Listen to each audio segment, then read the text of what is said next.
if this works. I don't know, can you guys see me all right? Hopefully you can see me all right here. I'm hooked up to Wi-Fi and everything's kind of all set. I think I can see your chats on the screen too, so if you ask me questions while I talk with some of the people here at the career fair, I hopefully should be able to ask those questions directly to the companies and stuff like that. So you guys can ask any questions you like, but if you're just joining me here, I can see there are already a few of you waiting to watch here, so welcome. Hello, my friends. My name's Adam. Welcome back to Late Departure. We're here at the Manitoba Aviation Conference, and today is the Career Fair Day, and I'm super excited. We're going to have a lot of fun stuff going on here. Hopefully you guys can hear me. You can let me know if you can't hear me or something like that. Oh, it looks like people can hear me. That's good. And I'll try to hold the phone properly here. And try not to hit anyone with my phone as I do this. Oh, great. Thank you, Alex. Good to know that you guys can hear everything.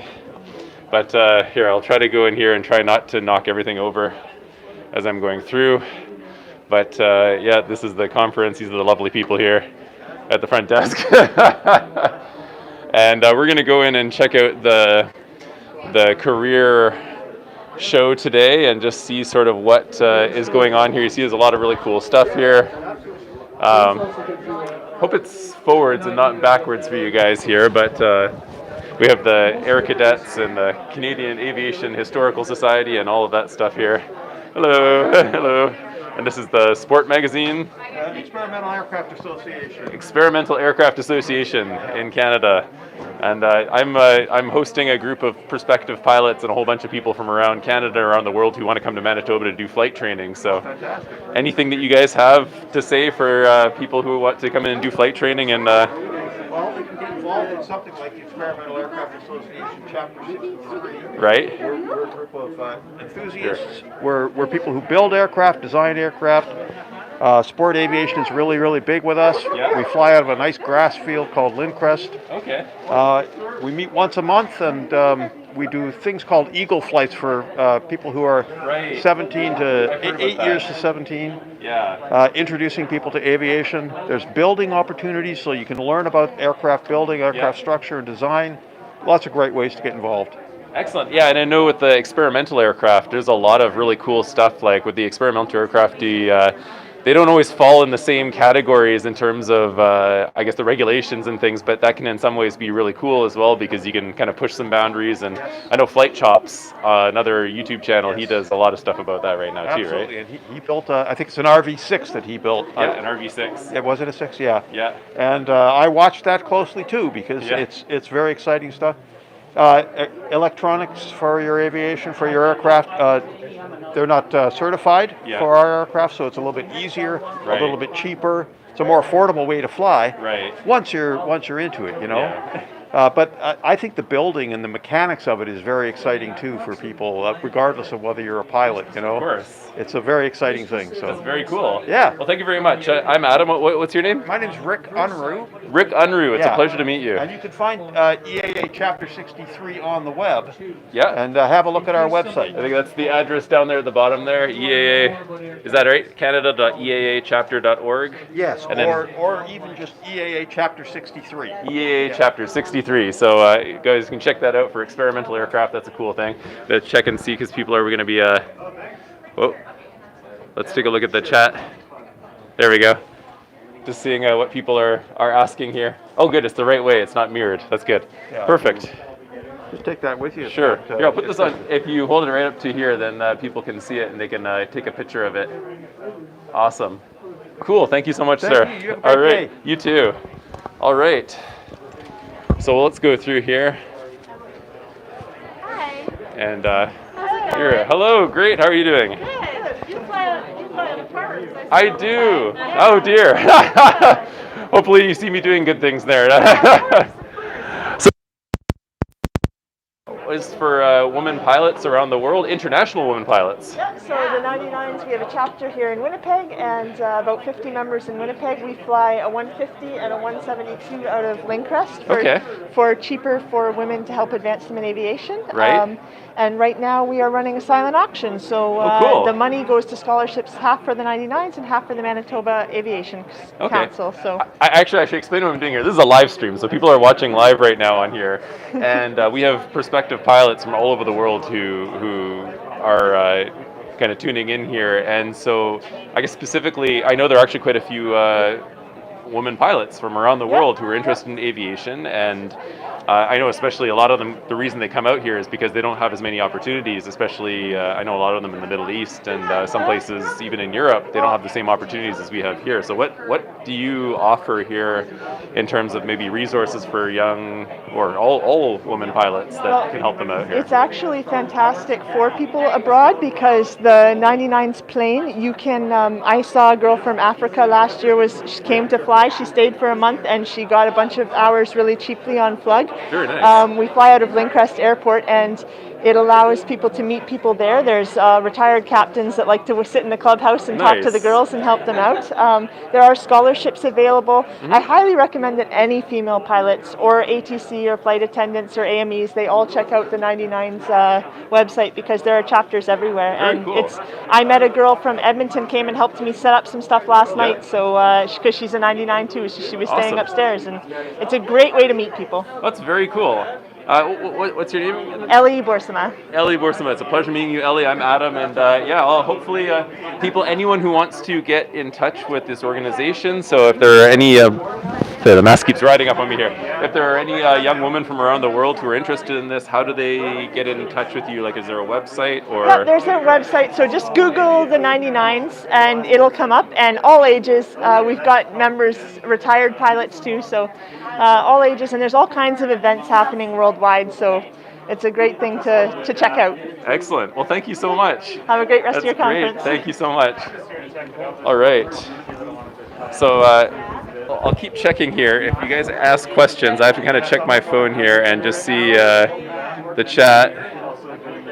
All right. So yeah, if you guys have any questions throughout the time, please feel free to ask. I'll do my best to answer, but here we go. We're going into the career fair here. I'll keep checking the live chat for questions, but this is kind of what it looks like. There's some very cool stuff in here. And we're going to go around and we're going to see all of the different things going on here. So all the different opportunities that I guess we as upcoming pilots want to get into. And I don't know, I just happened to come across this super stranger that I've never met before in my entire life here. Did you kill something? I know, it looks like that, doesn't it? This, my microphone here looks like I ran over something on the way here and decided to use it as a microphone, but I just actually had no idea that you were going to be here. Oh, okay. But those of you who may or may not know, this is the legendary Adam from Harv Air. You can see from Harv Air just behind us there, the school that I'm on my best behavior today because as a student of Harv Air, I need to make sure that I'm representing the school well. But that's very cool. So you guys are out here getting people more interested in learning to love how to fly, is that right?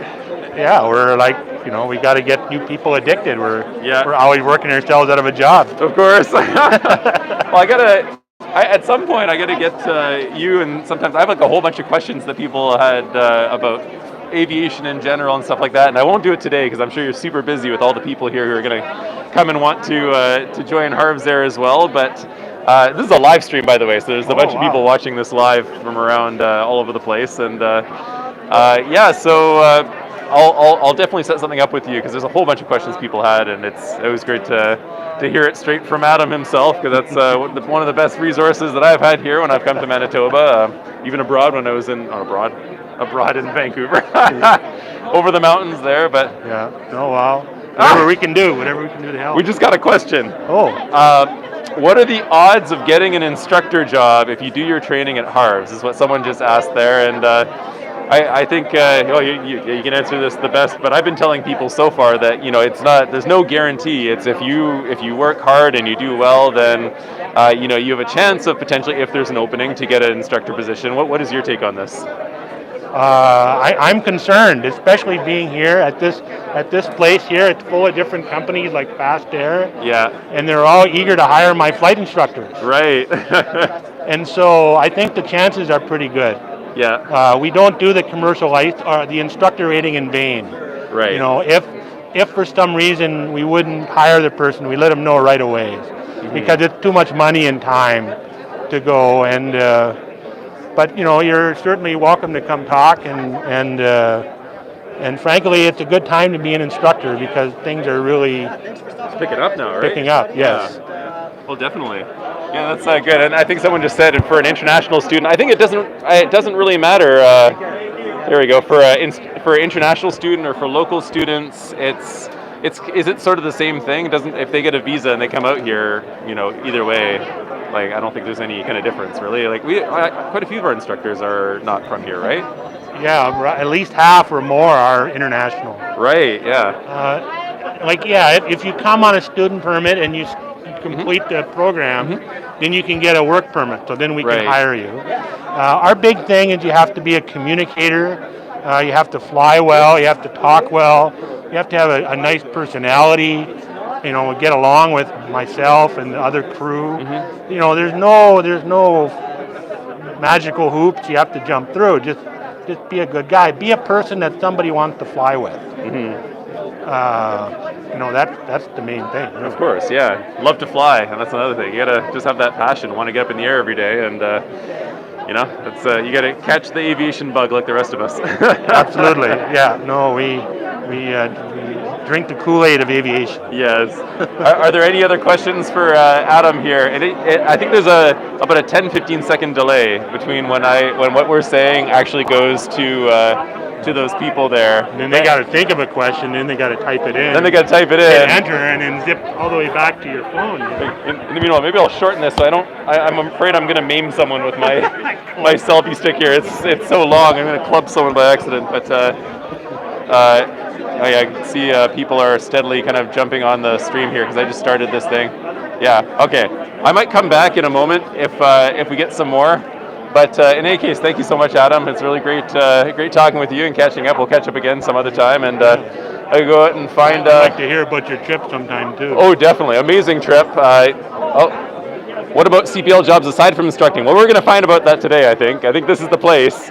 We're going to go around and talk to all these people, but I do know that, everyone knows about Harv's. Harv's is a very renowned place. I've heard about it from out in Vancouver.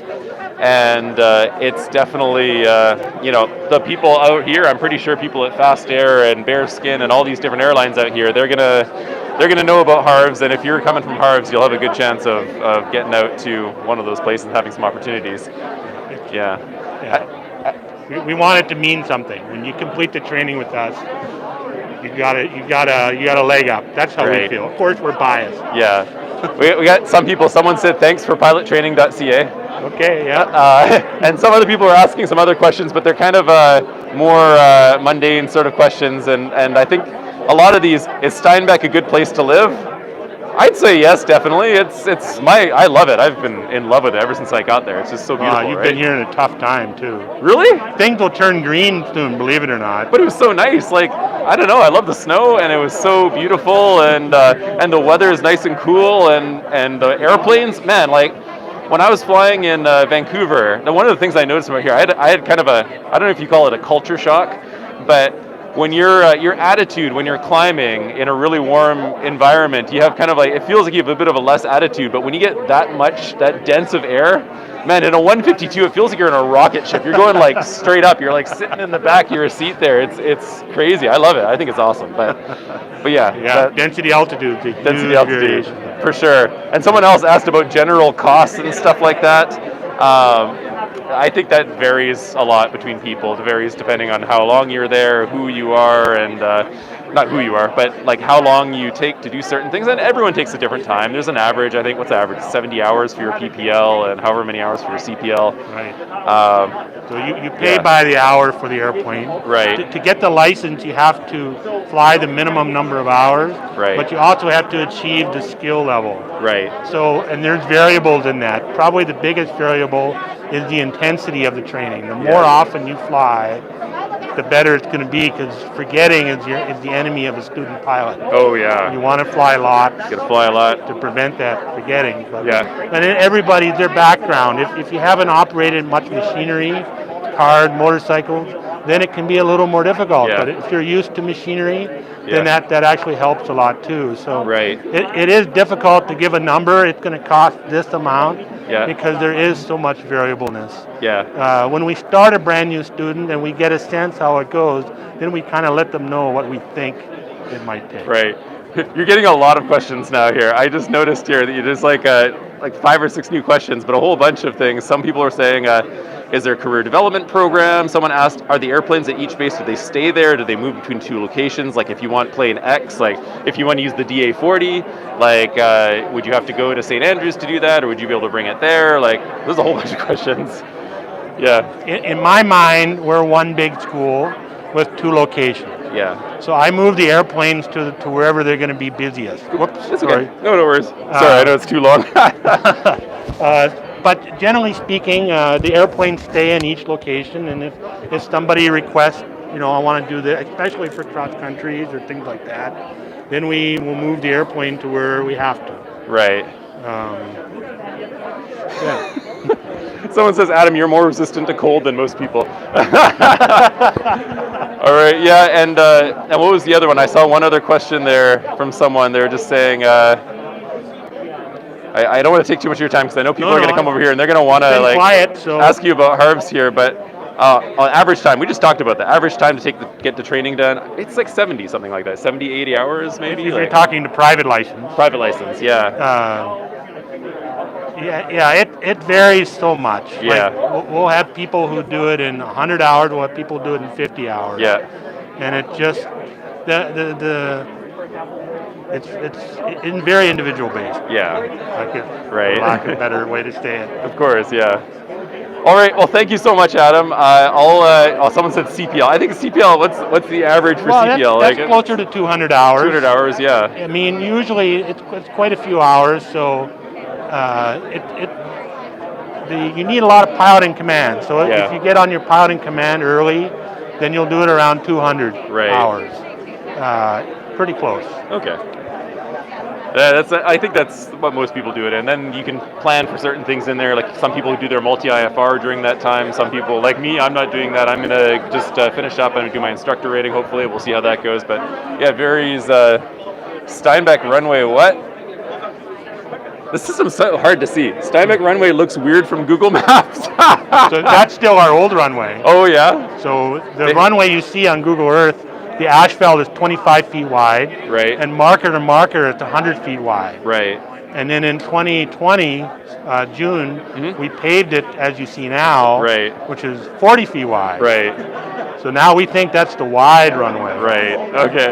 But we used to be, or we still are, half grass, half asphalt. Right. So this Steinbeck South is our own private airport. Right. And so, we're trying to compromise between the cost and still having the room. Yeah. But it's good practice, right? If you can land on a 40-foot wide runway, then a 200-foot wide runway is pretty simple. Yeah. Yeah, and also I love the grass runway. Unfortunately, I think the PPL students don't land there very much. I have to kind of make sure everyone's out of the way before I can get onto the grass runway, but it's really nice. Oh wow, this is a lot of very interesting questions. I plan to move on to another thing here, but people keep asking questions. Someone is saying, what was it? Is Harv's accepting international students right now? I think you are, but it's like you're accepting like little by little, right? That's true. Yeah, we have quite a few numbers. We have a lot of people who've been coming back who were delayed because of COVID restrictions. Yeah. And we're trying to make sure we encompass them and let them get done. Yeah. But generally speaking, in September of this year is where we're taking new students. So September, keep that date in mind. So maybe try your best to apply by then. But something that I've mentioned before that I really like about Harv's is they're not just accepting 10 million students at a time like I know quite a few other schools did. And that was a big issue back in Vancouver. We had some schools that at some point had anywhere between 200 to 400 students for only about 10-15 planes, which meant people were only able to fly once a week. Not the case at Harv's. I've been able to book, easily on the same day or a day in advance there. I know most of my friends who are there, they have no problems booking. That's because of this amazing man right here and the fact that he's been doing his best to make sure that, admissions are not just going crazy, that they stay at such a rate that the people who are currently studying at Harv's and people who are going to be studying there in the future will have a good chance to actually fly and get their stuff done, right? So I think that's amazing. That's one of my favorite things about you. But I think what we'll do, because maybe we'll come back around later and we can ask some more questions to Adam here. Okay. But I'm going to go because I know there's like a whole bunch of things here, and I'm not sure how long that's going to take me to get through everyone here. But thank you so much, Adam. It's always a pleasure, and we'll come back around and we'll see how you're doing. So if you guys have any more questions for Adam later, just hold on to them, and we'll get back to them in a little bit. Very good. All right. Thank you so much. Nice to talk to you guys. All right. Thanks, Adam. Okay. So I'll try to start at the beginning here. Excuse me. And we're going to find out some more stuff about some career opportunities. Let's see. Hello. Hi. Is this about career opportunities for pilots here? This is all safety equipment. Safety equipment.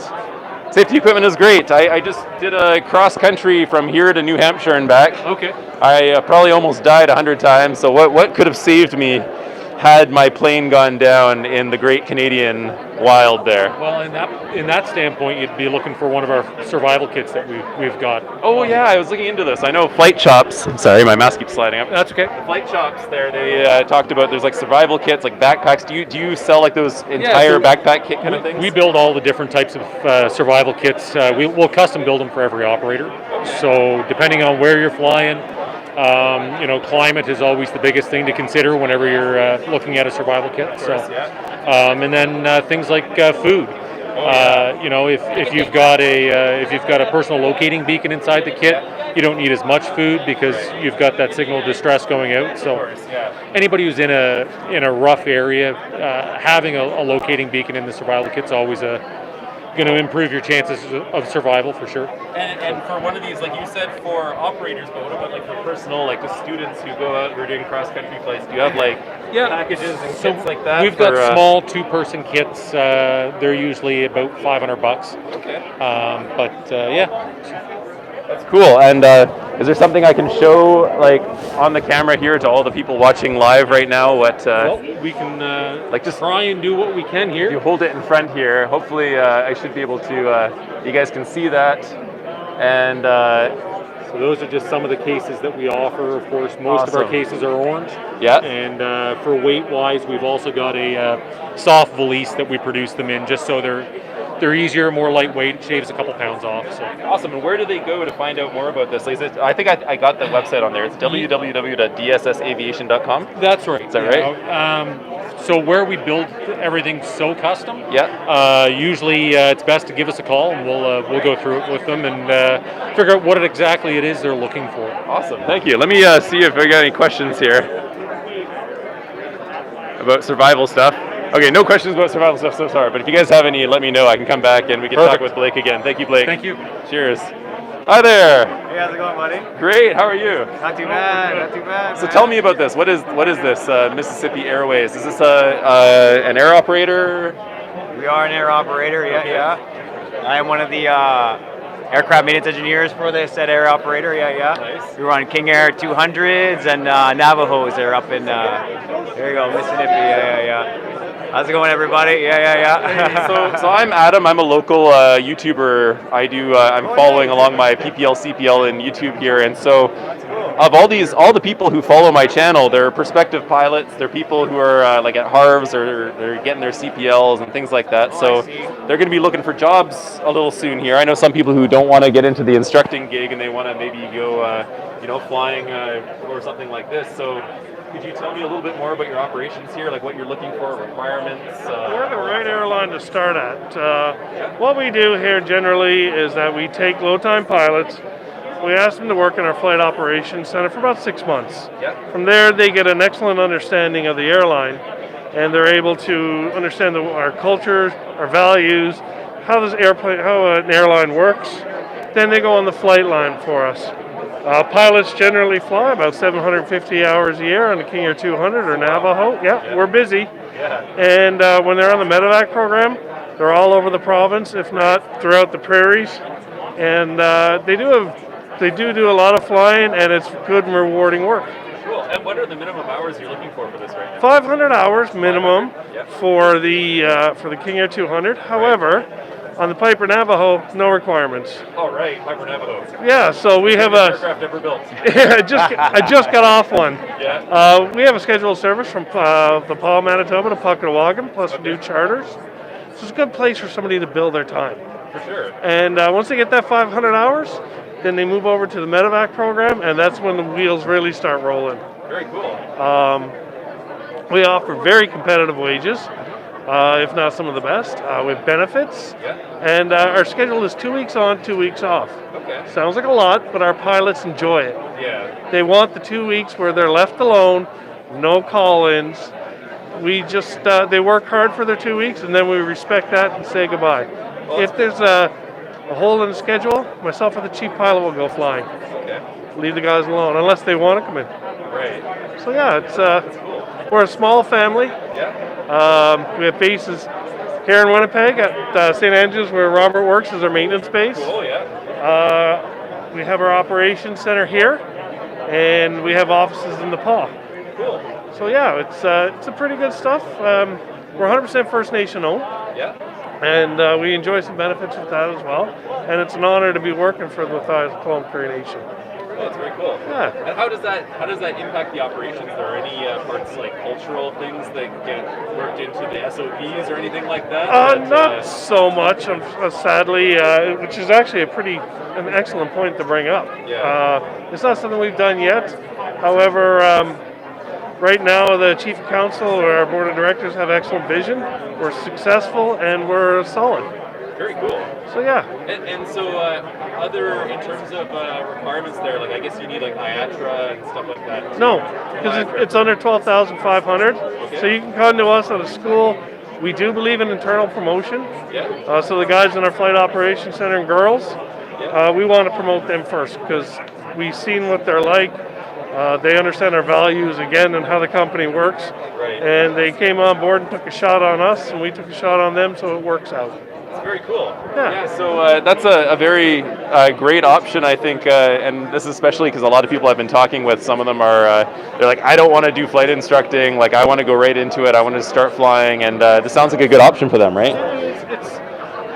It does require some kind of commitment in the sense that at Missinippi Airways, we believe that you need to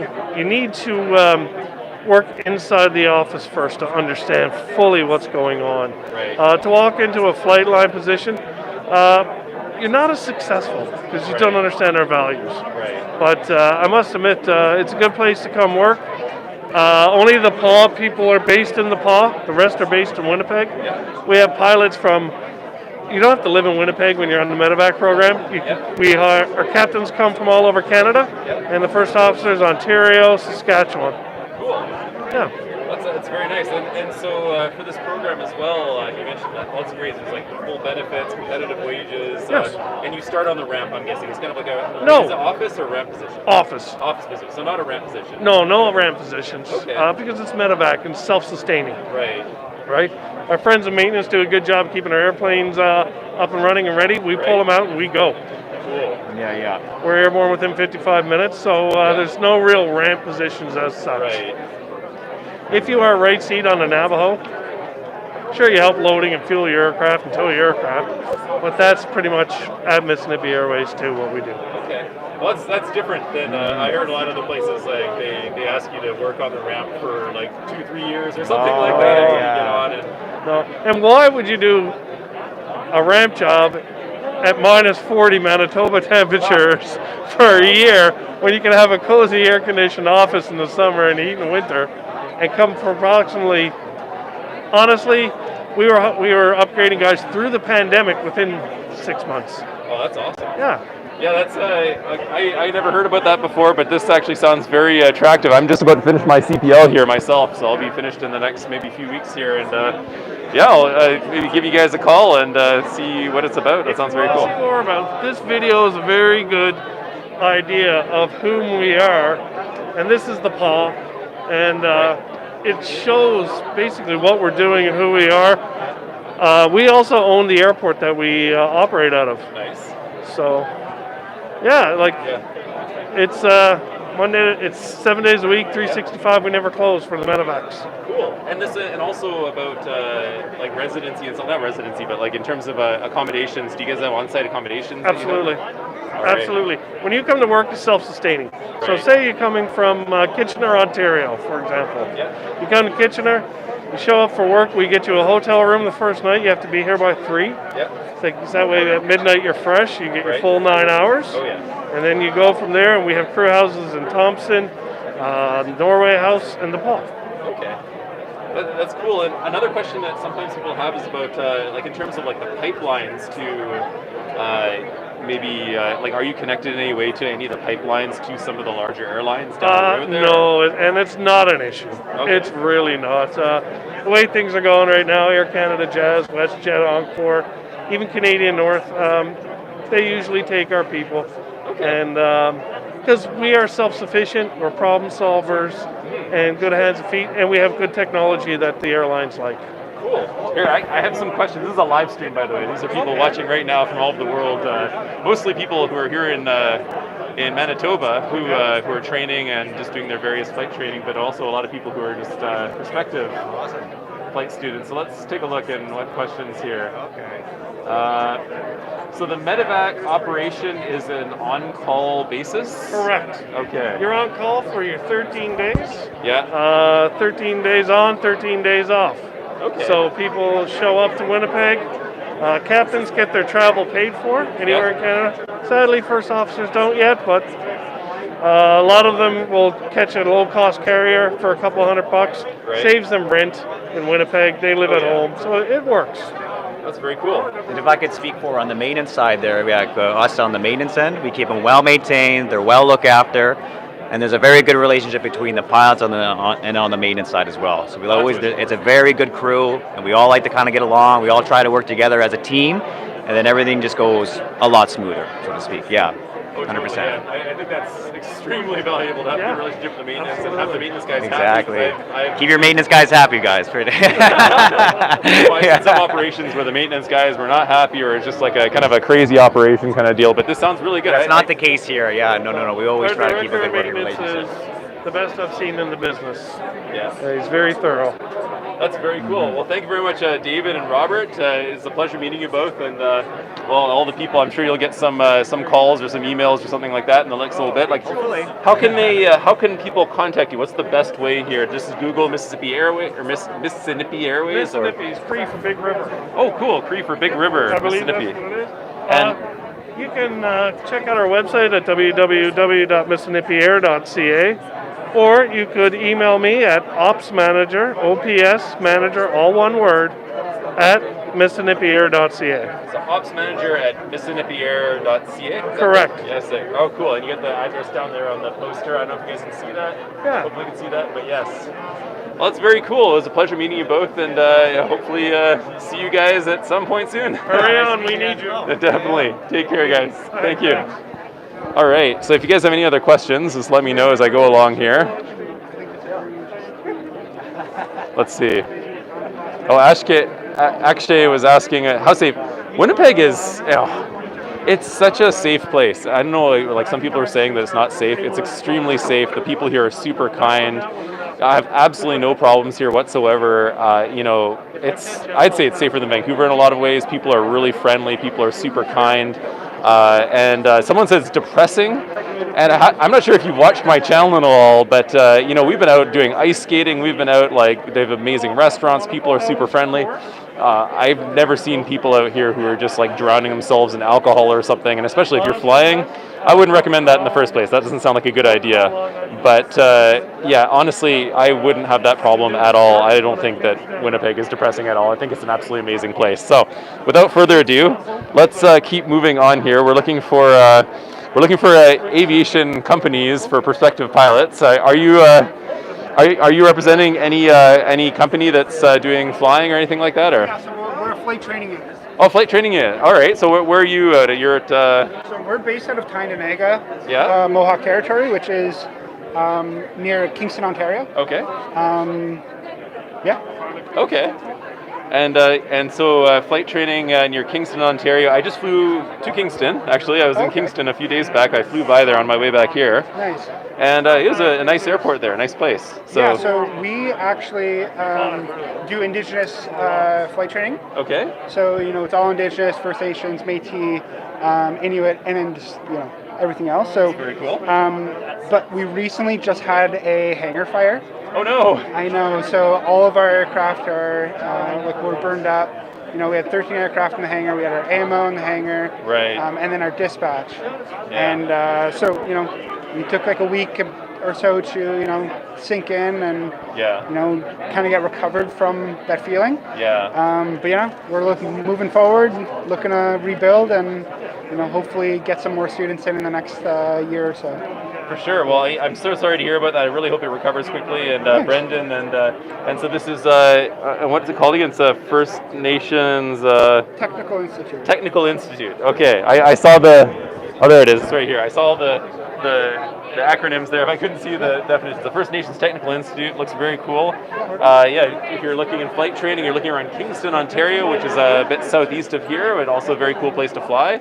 Then give them a shout at www.fnti.net, it looks like. That's right. Yes. All right. Well, thank you very much, Brendan. Thanks. Appreciate it. Okay. So let's find out some questions here. I saw some people asking stuff. Oh, no problem, Alex. No, it's my pleasure. I think it's great to come out and just learn more about aviation. This is also benefiting me too because I'm just about to finish my CPL and I want to know a little bit more about some of the companies that are out here doing stuff. So, all right, let's move on here. What is this here? I think this looks like another flight school. Okay, so I think I'm going to go mostly to the. I'm going to try to hit most of the flight operations or operators first to find out more about that because I see there's a lot of flight schools here. Oh gosh, you know what? I see a really interesting opportunity here that is from my hometown. So let's take this. Hello there. Hello. My name's Adam. I'm from Vancouver originally. And this, everyone, so this is a live stream. I do a channel for prospective pilots, people who are doing their PPL, CPL right now. And today we're here at the career fair looking at all the different options. So there's some people from all over the world and also from here in Canada wondering about what the options are for people, who are just finishing their CPLs. And I know, actually, I was looking into this a while ago, and you guys even had like a really significant scholarship for people to do floats training and stuff like that out there too, right? We used to, yes. Oh yeah, you used to, before the pandemic, right? Yes, unfortunately. But otherwise we're looking for pilots and AMEs right now, but you're talking to pilots, is that right? Yeah, they're all a bunch of pilots watching this right now. So a lot of experience here, but yes. So we're also on the West Coast, Harbour Air. Yeah. And we're hiring for so many different roles, so docs, pilots, AMEs, so I'm not sure, what we're looking at specifically, but we're looking for float hours. Yeah. We have several different aircrafts that we use, and Mike is excellent. The Beavers, Piston, we got the Turbine Otters, we got the Turbine Twins. And one of the world's first E-plane. electric aircraft. And the E-plane 2 right now is in the midst of construction, and that one's expected to go into commercial service. Yeah. I work closely with one of the test pilots who fly the E-plane, so it's pretty interesting stuff. And he's setting it up, working with the engineers so that the flight controls are all familiar to pilots who are used to the piston and turbine operations. So it's very exciting. How does the mixture knob work in an electric aircraft? Yeah, exactly. I'm afraid I couldn't answer that question. It's more on resistors, I imagine. And right. Yeah. Here, sorry. Let me just. Can you hold this just for a moment? I have to take off my jacket because I'm boiling in here. Yeah, it's quite warm in here, and it's gotten warmer. It is indeed. Yes. Sorry about that. But actually, I have a list of questions that I've been asking people as I've kind of gone through here, and they're all just general sort of questions. What did I put down here? I'm sure between the three of us, we should be able to answer all your questions. I'm sorry, this is bad handwriting, but it doesn't have to be exact here. But I'm just looking at. You already mentioned what kind of employment. So you guys have like the AME positions, and you're talking about. What else? You said you're also looking at pilots, and so are you? Crew as well. And ground crew? Oh wow, so there's actually a thing. So here, I'll take this, and I'll I'll move this down here. Sorry, guys. So you can kind of see what they're hiring right now. So everyone kind of take a screenshot or take a look at that.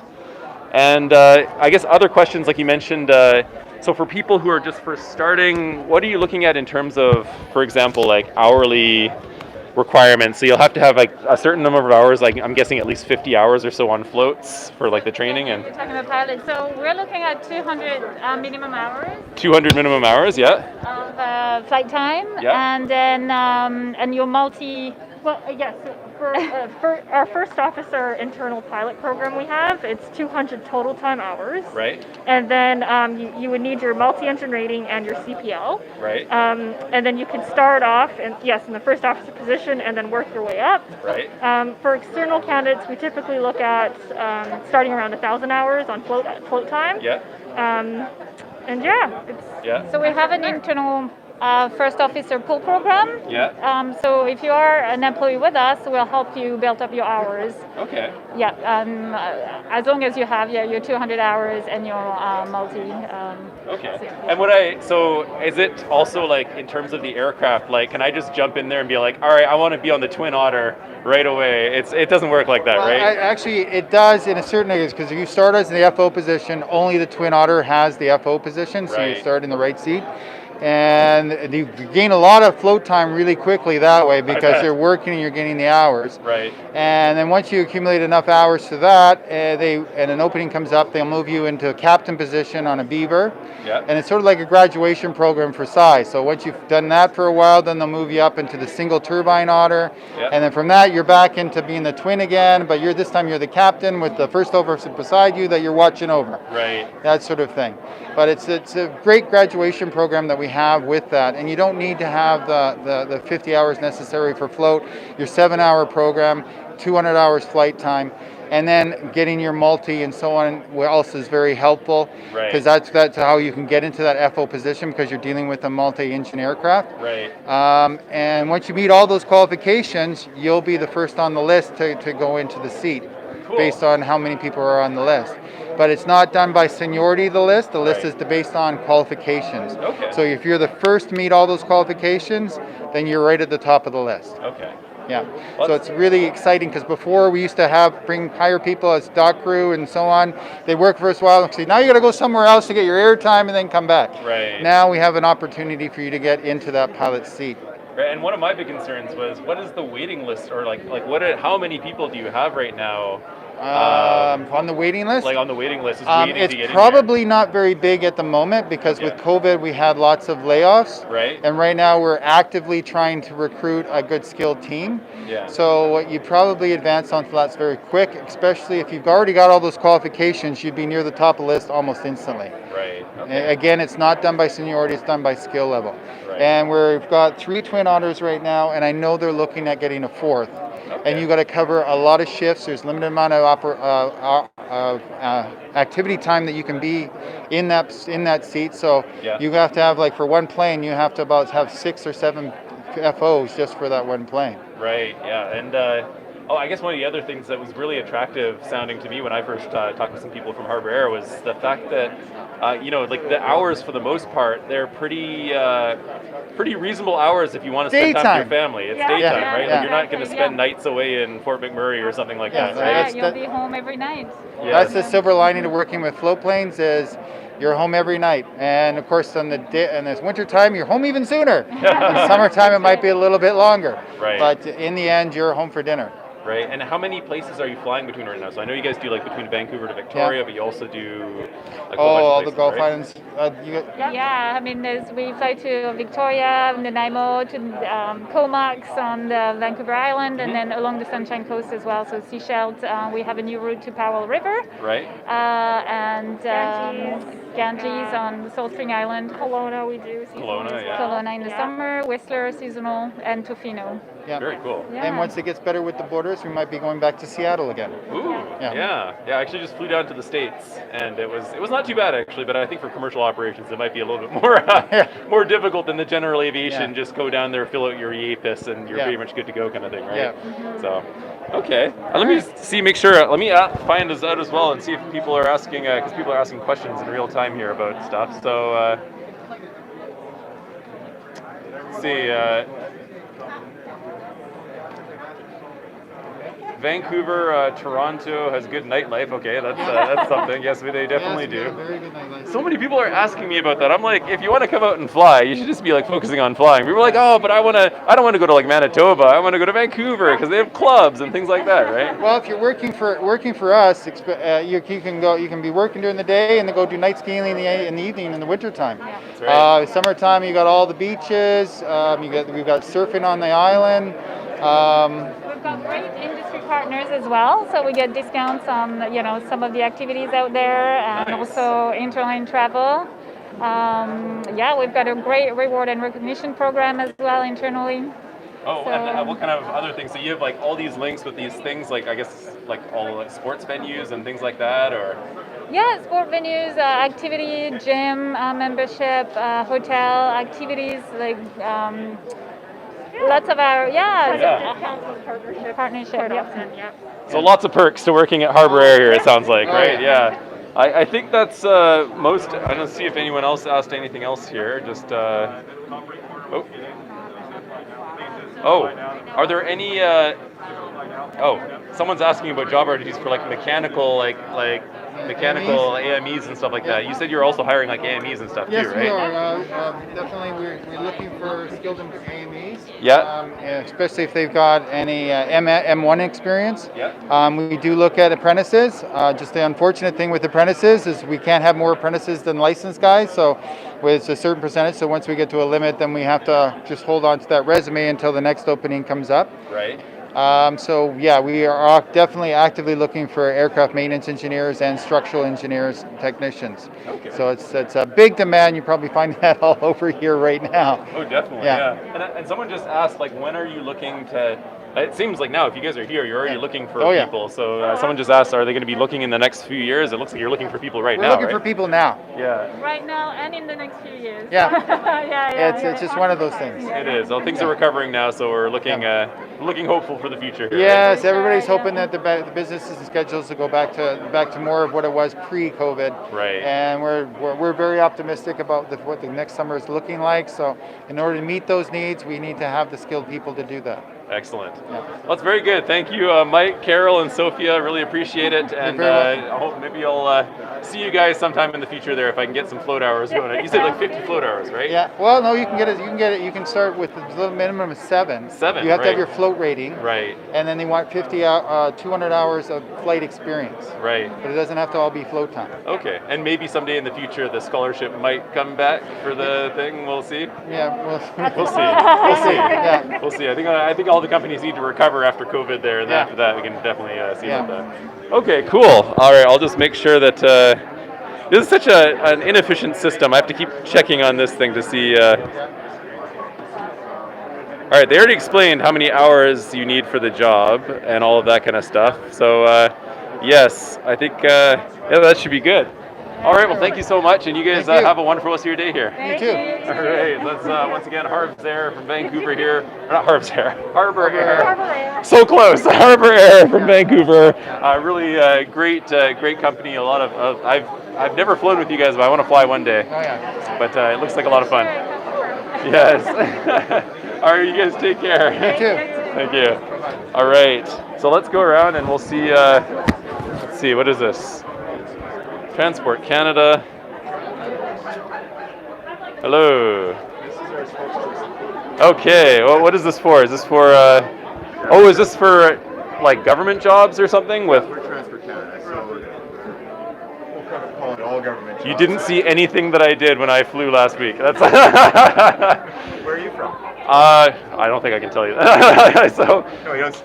All right, so I'm Adam. I'm from Vancouver originally, but I'm doing my flight training at Harv Air in Manitoba. And everyone here, this is Transport Canada. These are the people that you really don't want to annoy when you're doing your flight training here. These are the lovely people. Although Transport Canada, to be totally honest, they're the people who are watching out for us and making sure that we're safe and making sure that everything is going well in aviation and all of that kind of stuff, right? Yes. Absolutely. That answer took so long there. That made me a little nervous. But and so, what are you guys doing out here? Are you? Is this part of what kind of jobs are you doing? Like any pilot-related jobs, maintenance-related jobs? Like what exactly is? I'm sorry, I didn't explain what I'm doing. This is a live stream. There are a bunch of people watching this. Okay. Yes, so go ahead. No, we're promoting any positions within the government, but essentially this is, of course, an aviation venue. So it would be in my office here in Winnipeg, we'd have flight operations or pilots, right, and airworthiness or the maintenance engineers background, and then the supportive staff around them. Furthermore, in civil aviation, we'd have airdromes inspectors and cabin safety. Right. So those would be the main ones. There'd also be security inspectors. Yeah. So there's a range of positions, and we're just here to pass on any paraphernalia that would direct people in the right way. And each of those positions have a different, we call them statement of merit or experience required. Yeah. So a pilot generally, it's quite a bit of experience. A lot of guys come in with about 10 years of time to get in there. Same with maintenance. Right. Like mid-career guys come our way. So it's tough to connect with some of these younger individuals, but you can put the high school kids, put the bug in their ear that, you know what, this is it's a viable career choice once you gain some experience. Right. So that's our role here, and in support in Manitoba Aviation, and we'll be here all week. And so you're saying 10 years down the road, so these young people who are watching, who are having questions about what kind of jobs they might have in 10 years, what would they be looking out for? Let's say they get 10 years of experience, they're working at whatever it is, they're working at, I don't know, Perimeter or Bearskin for 10 years, they build up their hours, then they come to you and then they ask for what? What are they looking for? Or what are you looking for? What are we looking for? Yeah. Compliance. Compliance! No, so we have there's a regulatory framework right in place that a lot of us are somewhat comfortable with certain parts of it. Like we have regulations, we have educational material, policies. We're looking to ensure that the operators are working within that framework. Right. So basically my Winnipeg group would handle three basic components. We'll say licensing, we do the exams. The inspectors don't do a lot, they don't do any of that really. Yeah. But then there'd be certification. So you mentioned Bearskin Perimeter, companies like that, when they want to add a Dash 8 and they want to add certain special authorizations to it, how they're going to do their approaches and so forth. That's where we're involved with the operators certifying those aspects. And then furthermore, inspections. That's an easy one to get our heads around. Years ago they were called audits, but we're going in and doing safety inspections. Right. And again, it's that framework of regulations that we're ensuring the operators are training to standard, they're dispatching to standard, and that's what these inspectors do. So they need a certain amount of experience to bring to the table. So you mentioned Perimeter. We have a bunch of people from Perimeter. We try and gain a whole wide range. Right. But for whatever reason, they're the biggest operator. Right. The most applicants come from there. And rarely do we bring someone in below 30. We just don't see either the experience or the interest for flight ops or maintenance. But then a lot of guys come in around 40. I came in at 45. That seemed about normal. Right. And you make that transition. And this is mostly like it's like a lot of desk work more than like actual flying work. So this is like, it sounds to me like you're talking about like air operator certificate kind of stuff and all, which you guys who are in the CPL program right now will probably be studying and all that stuff, right? Yeah, it's primarily desk work. The flight ops guys still do, some of them still do a little bit of flying. It's about 50 hours a year, just enough to stay in it. They're all required to maintain an instrument rating or a PPC. That's part of their job requirements, but they'll go and train on a simulator and then they're good for the year. Okay. So it's primarily desk work. Very cool. Well, that's something that I actually met someone the other day who got a job with Transport Canada because he finished his commercial. He flew for about, I think, 15 years or so, and he just didn't want to fly anymore. He wanted to find something else in aviation, and this sounds like it's a good option, something you can get into if you have that experience and you're interested in, staying home with family a little bit more potentially and all that kind of stuff, right? Well, yeah, there's a lot of benefits. Monday to Friday, 8 to 4. Very different than what these guys are used to, and people just get tired of the grind and looking for something different. And you're still involved with airplanes, but not having to dispatch every day and overnights, and so you'll get there. Oh yeah. Well, I'm gonna say some questions here from people. Oh goodness. I saw. Yeah, I know this is a whole deal. So, are medical certificates coming out faster soon? That's actually a question. I know, like when I did mine, I stopped flying for about maybe 10. Well, it was actually more than that. It was about 16 years. Then I came back to get my Category 1 medical, and it took a while to get it. A lot longer than it did before. I think during the pandemic, it's been a struggle, right? So are things picking up now again? That pandemic's sort of. I don't want to jinx it, but sort of getting better. Those actual certificates are coming out. They come out from Ottawa, so I'm able to deflect that. It's not my group. It should get better. Right. I mean, the pandemic has slowed down, of course. I mean, every facet of business, but we've been slower to recover. Why it's actually so slow right now, I can't even say. If the candidate followed all their required steps to get the medical exam, pay the fees, all that, they should be able to get a temporary in place pretty quick to keep them going, especially if they're in commercial aviation. And they can show they did their part. We can get a temp like in an hour or two and keep them flying. So we've had to do that a few times. It's a burden on us as well because we're scrambling to support the industry. So good question. Yes. I think, and some other people are just saying hi.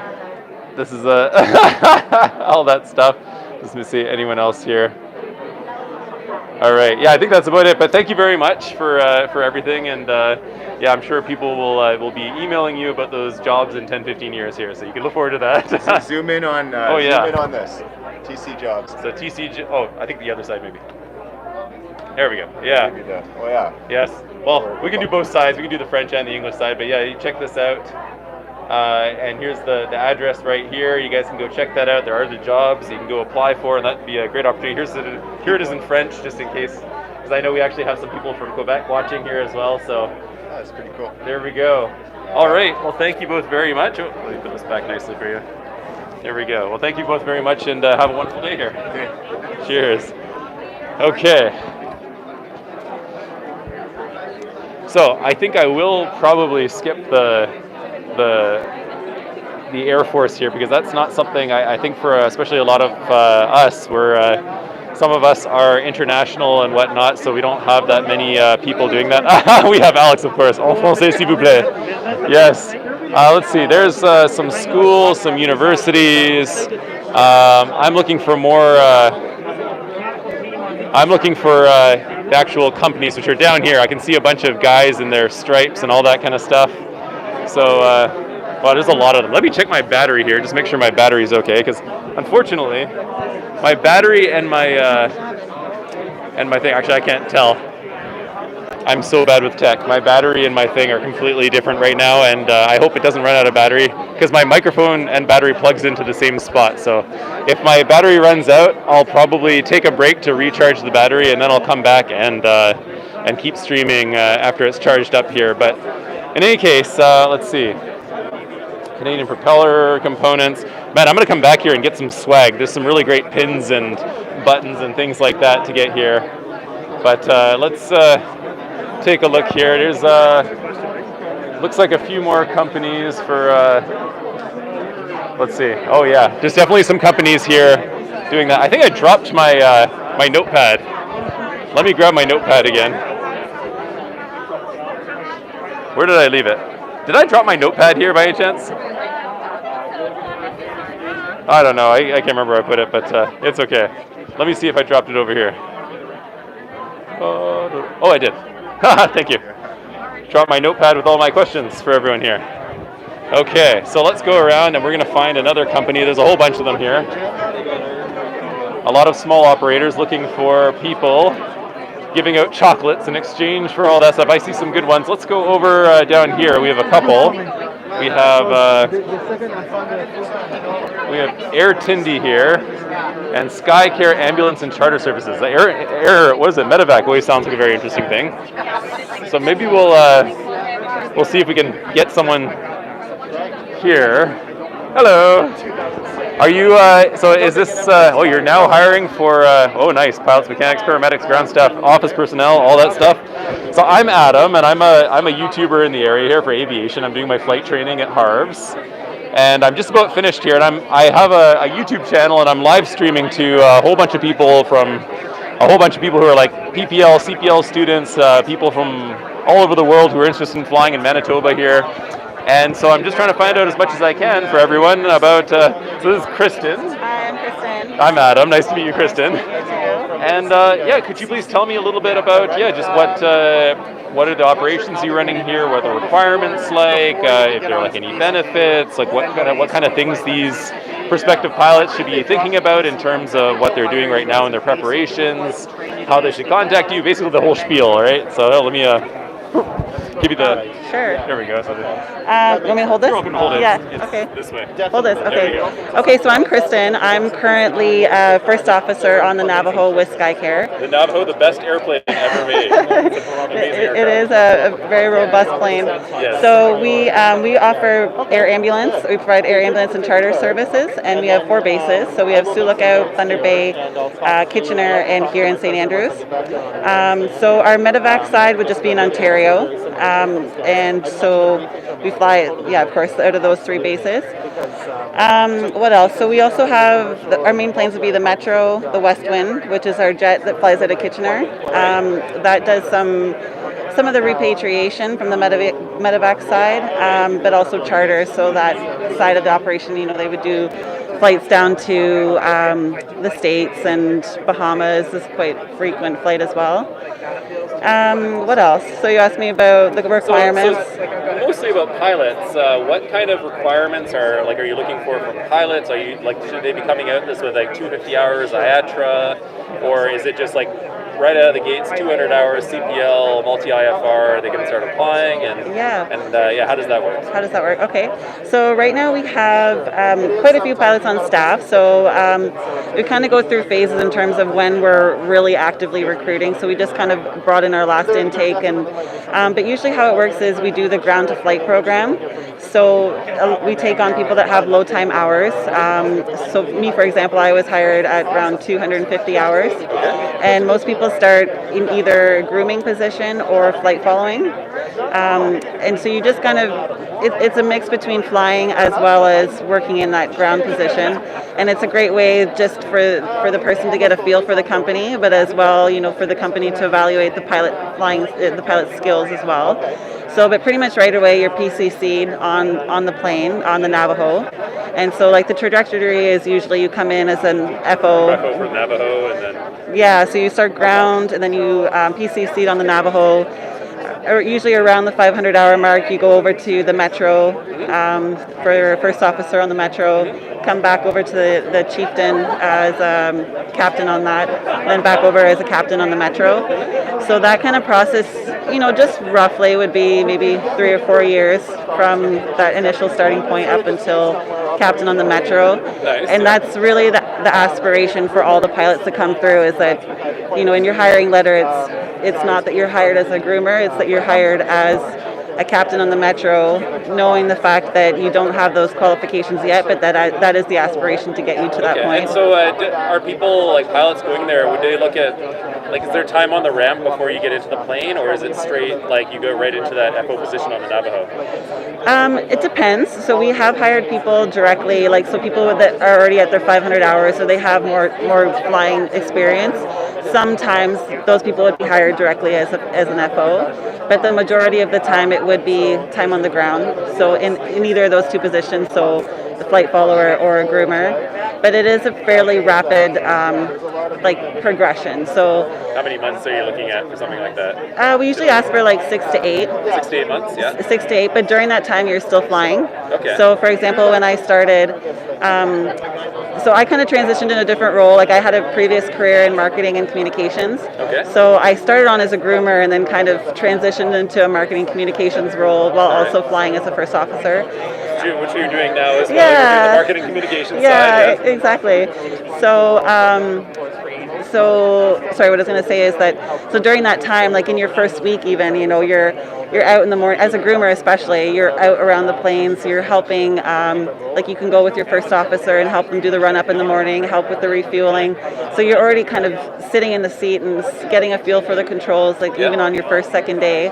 And then how the schedule works is that we have set days where you're just allocated set flying time, and then we have set days where you're scheduled to fly. So during that time, you would get out, you would go out with a training captain. You'd have time to, maybe ride along if you're not doing an actual training flight, but we do try and get people PCC'd fairly quickly. So it's not one of those situations where you're hired on the ground and you're kind of waiting 2-3 years to start flying. And then also a lot of times, just because we're so busy, if something pops up in the middle of the day, there's a lot of opportunities where, okay, we need a first officer. Can you go out? Can you fly? So they always say to you, make sure you always have your headset because you just never know. It's a very dynamic environment. There's always something going on, but definitely a lot of opportunity to be in the plane, be around the plane, and go along for flights, or even if it's just sitting in the back and have that experience to go out and see where we fly to. Right. So. And you were saying there are periods of low periods and high periods. There are periods where you are hiring a lot. What is right now? Is right now towards you're starting to hire a lot, or is it you're still kind of catching up from the pandemic, or? So overall, the whole operations of SkyCare is really busy right now. We just had a ground school in January, so we just had quite a large hiring there. So as far as pilots right now, we're always taking resumes, but it might be a couple months before we're really doing a large hiring again. Okay. Right now we're really looking for AMEs and paramedics, but it's always great. I always encourage people to still send in the resume. Just kind of get your name out there, and just really reach out. Right. Sometimes if you don't even see an active job position, I still encourage people. Or still send a resume, right? Yeah. And I think just a little intro, this is who I am, this is what I do, that's really beneficial as well, just for people to get a sense and, for us to get a feel for who you are, what you're looking for. Right. Another thing to keep in mind also about SkyCare is that most of our pilots initially, they're hired onto either a Sioux Lookout base or our St. Andrews sometimes, but the predominant base for new pilots would be Sioux Lookout. So we're based in that would be Northern Ontario. So for some people, just keep in mind, there would be a bit of a move and a transition for that. And are there accommodations there do you have any accommodations, or do pilots go find their own accommodations, or how does that work? So initially we have a crew house. So any new hire is welcome. You're welcome to come in and stay there if it's a couple of weeks, month, or 2 months, until you can find your own accommodations. Yeah. But that is provided from initially. And then usually during that time, people start to meet other pilots, and you can find a place, your own more long-term accommodation. Okay. Yeah. And what about in terms of benefits and stuff like that? Do they have any benefits, basic medical benefits or anything like that for pilots and staff, or do you have to be a certain level to be eligible for that, or? So we do offer it to everyone. It would be after after your first 90 days. So there would be benefits, and that's through Sun Life. So your medical, dental, vision care. We also have vacation days, and it's a pretty comprehensive vacation package, and that would be offered to all employees after their probationary period. Right. Yeah. I actually have a personal curious question that I have about these things. I always wondered, the medevac planes, you're in the same cabin basically as you're airlifting out sick people or something like that. Do the insides of those planes smell like rubbing alcohol and death, or what does it smell like in there? No, I would say no. So we have different levels of calls. So there would be primary care, critical care, advanced care, and then critical care. So I would say a lot of the calls that we're doing would be at the PCP level. For sure, absolutely, as well as the ACP. Yeah. And what are those? What do those stand for? So primary care would just be more of, so you need to transfer someone from one location to a medical facility, but you might not necessarily have someone kind of dying on the hospital bed, right? So, just different levels of care, and of course the higher up you go, it's more critical and more. But no, we have a really good cleaning and a standard of cleanliness in the aircraft, and before every flight, the first officer is responsible for maintaining the aircraft, and we fog everything for COVID, and and the medics as well while they're in the planes. You know, they would be maintaining the cleanliness there as well. So yeah. And so most of the other places here, they've all had like some little like a 1-2 sentence spiel of why their company is the one where people are really going to want to go to. So for SkyCare, like does it have any connections to any, like is it like the pipeline to WestJet or anything like that, or does it boast some of the most beautiful scenery in Canada, or like what would you say are like some of the big key attractive points of SkyCare? From a pilot's perspective, I would say it's the hours. You're gonna be flying a lot, especially once you go full time on the flight line. You'll very quickly you'll be flying a lot. You'll be flying into a lot of remote northern gravel strips. Adventurous flying. Exactly. Yes. So you're gonna have, I would say, the skills that you learn here as a pilot it's incredibly beneficial in terms of what capabilities you have from your career, and just the fact that it is a pretty, you know, historically we have a very quick transition through our programs. So as I mentioned, from your ground position up to a metro captain. Right. So and you quickly build that time. There's a lot of opportunity, for sure. Like the company is looking for people that are, you know, self-driven and hardworking, and you know, so it's really one of those careers or one of those positions where the effort that you put in, it will show in what you get out of it. Yeah, sure, absolutely. Yeah. Okay, very cool. Yeah.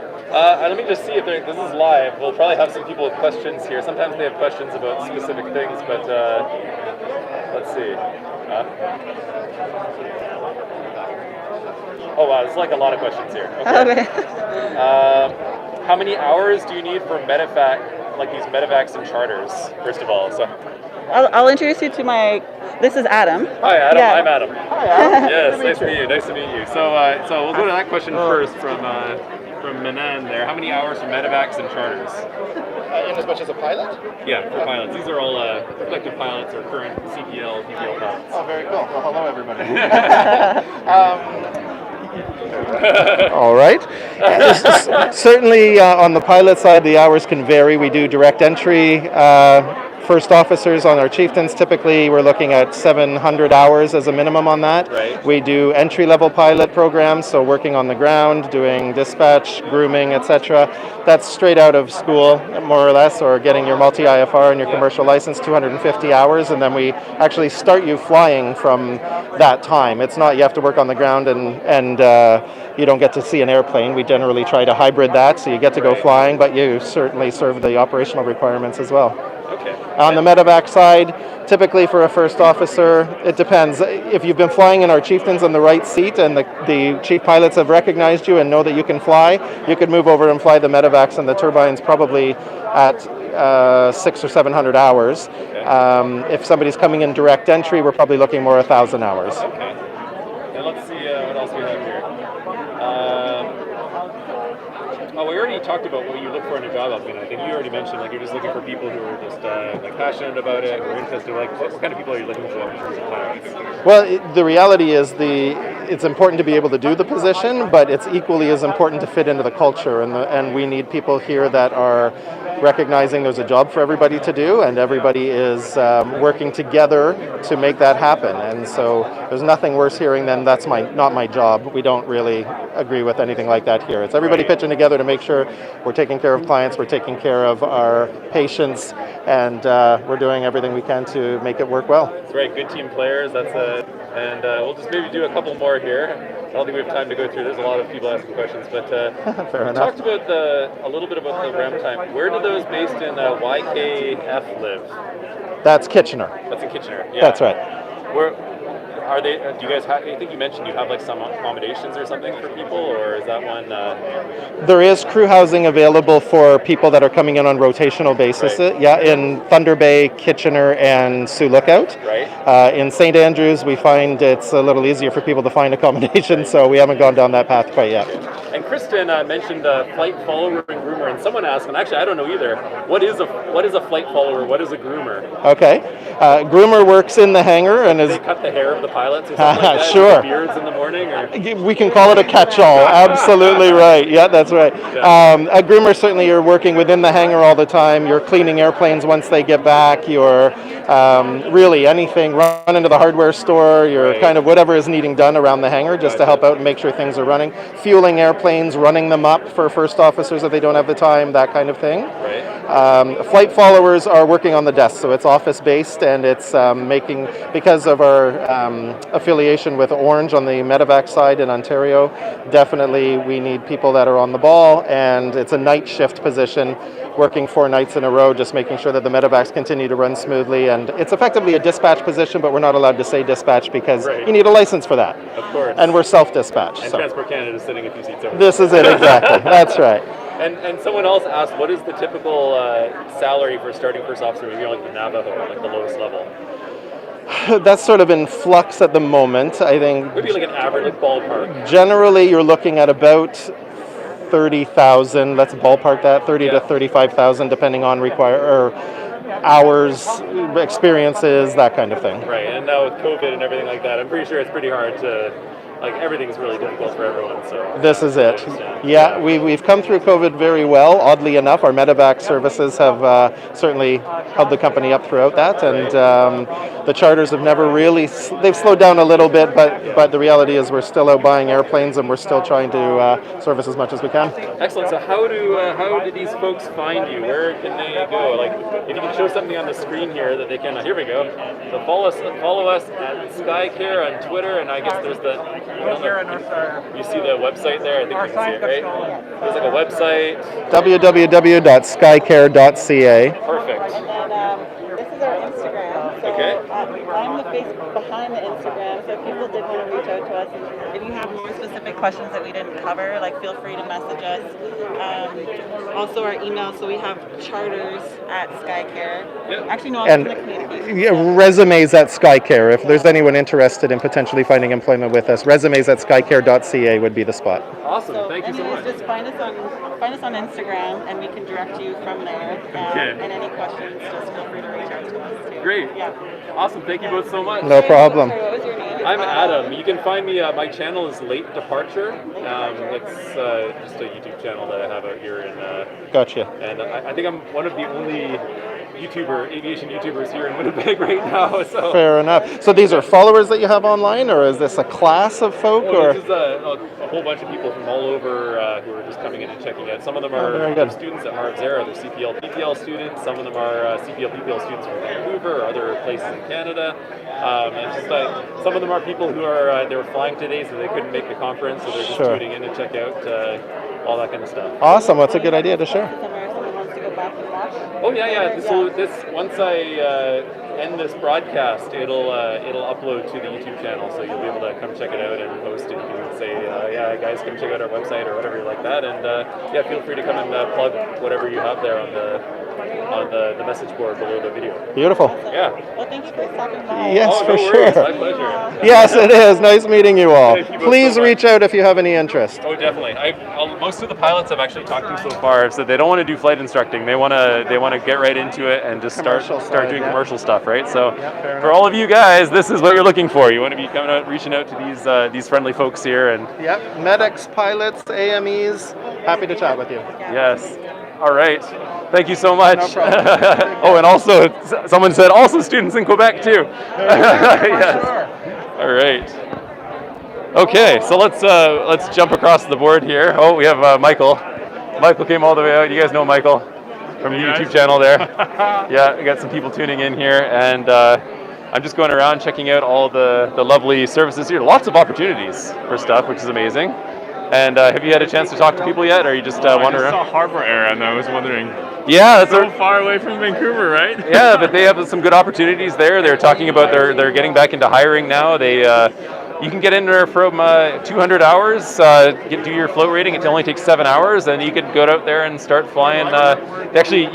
You could even potentially start on the right seat of the Twin Otter, really, which is very cool. That's an awesome plane. And then and you can like go back and forth on the water. They have the alpha prop thrust there, and just go back, and so it's very cool. Yeah. I think this is the next one. So, hello. My name is Adam, and I'm one of the aviation YouTubers here in Manitoba, and I have a channel about me doing my PPL and CPL, and currently studying at Harv's Air. And I actually just wrapped up all of my hours there. So now I'm out here, and I have a whole bunch of people from all over the world, and also all over Canada, and also all over the flight school who weren't able to come today because they had to fly today or something like that. And so they're tuning in, they're watching in live, and they're asking questions. And so we're really curious to know what amazing opportunities await us. And so far we've talked to a lot of great things here, and this looks really awesome too. I love the great oil drum etiquette and stuff like that there. So yeah, Air Tindi. Ooh, you have some nice pins there too. That's very cool. I'll have to come back later and snag some pins if I can. Absolutely. But all right, so please tell us about Air Tindi. So just in terms of, in general, like what kind of people are you looking for? What are the requirements hour-wise? What's the career progression look like? Maybe even like the salaries, benefits, everything you can really. Sure. Let me give you this. So it's a little easier. It's a little noisy in here. If you just Okay. talk to this side. I'm sorry. It looks like I ran over an animal on my microphone on the way here, but it's like. I have mittens that look just. Yeah. But it works very well at canceling the other sound around here. So. The noise around? So yeah, please So, go ahead. Okay, I'll start by talking about the pilot path. So we're based in Yellowknife, Northwest Territories. We do what's called a part-time first officer program. So we take people right out of flight school. We're very used to getting people with 200-300 hours, not a problem.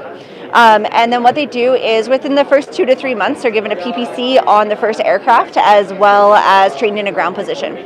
So we pretty much fly Yellowknife and north of Yellowknife. So uncontrolled airspace, tundra, there might not be a human on the other side. The most adventurous and interesting flying. Absolutely, right? Yeah. We specialize in off-strip flying, but we also do medevacs for the entire Northwest Territories as well as scheduled services. Right. So the road yet ends in Yellowknife. There is no roads north of Yellowknife. So after that, everything is flown in, whether that's people or freight. Very cool. So our program brings you in, and you'll be trained in your ground position, which consists of a ramp attendant, a ramp attendant, flight dispatcher, a warehouse attendant, or a flight attendant loadmaster.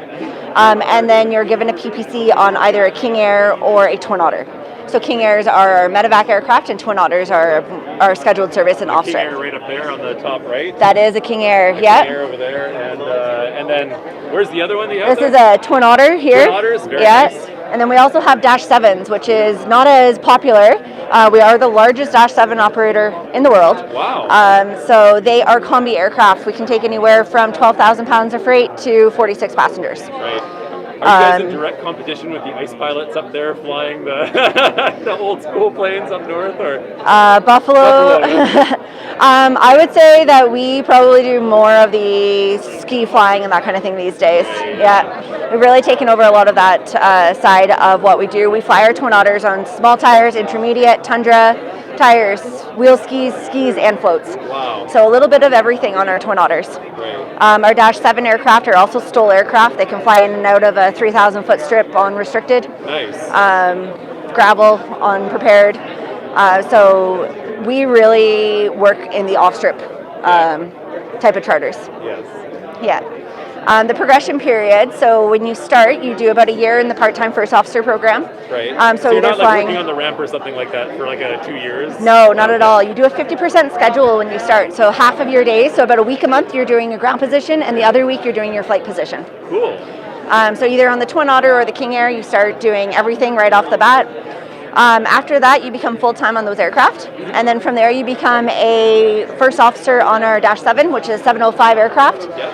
And then after that, you become a captain on our Twin Otter doing our scheduled services. Nice. From there, you branch off into either a captain on the King Air or work towards the off-strip world of the Twin Otter. Now, for a lot of the pilots, and I know for like a lot of people, well, quite a few of the people, they want this kind of position full time. They're going to end up here. They want to they love the adventure. They love the excitement of landing in the snow and all that stuff. So they're going to end up there for a long time. But do they have are there any pilots that do you have any pipeline connections with any of the larger airlines? Do you have any connections with WestJet? We don't have any formal connections. However, we do a lot of recruiting and sit on a lot of advisory boards. And honestly, sometimes we go there and WestJet, Air Canada, something they're our number one supporters. They can almost promote us better than we can. Supporting the fact that get out there, have that adventure, learn these skills, learn the hands and feet, learn the side of aviation that isn't the automated side, learn the skills that you can bring into those bigger aircraft.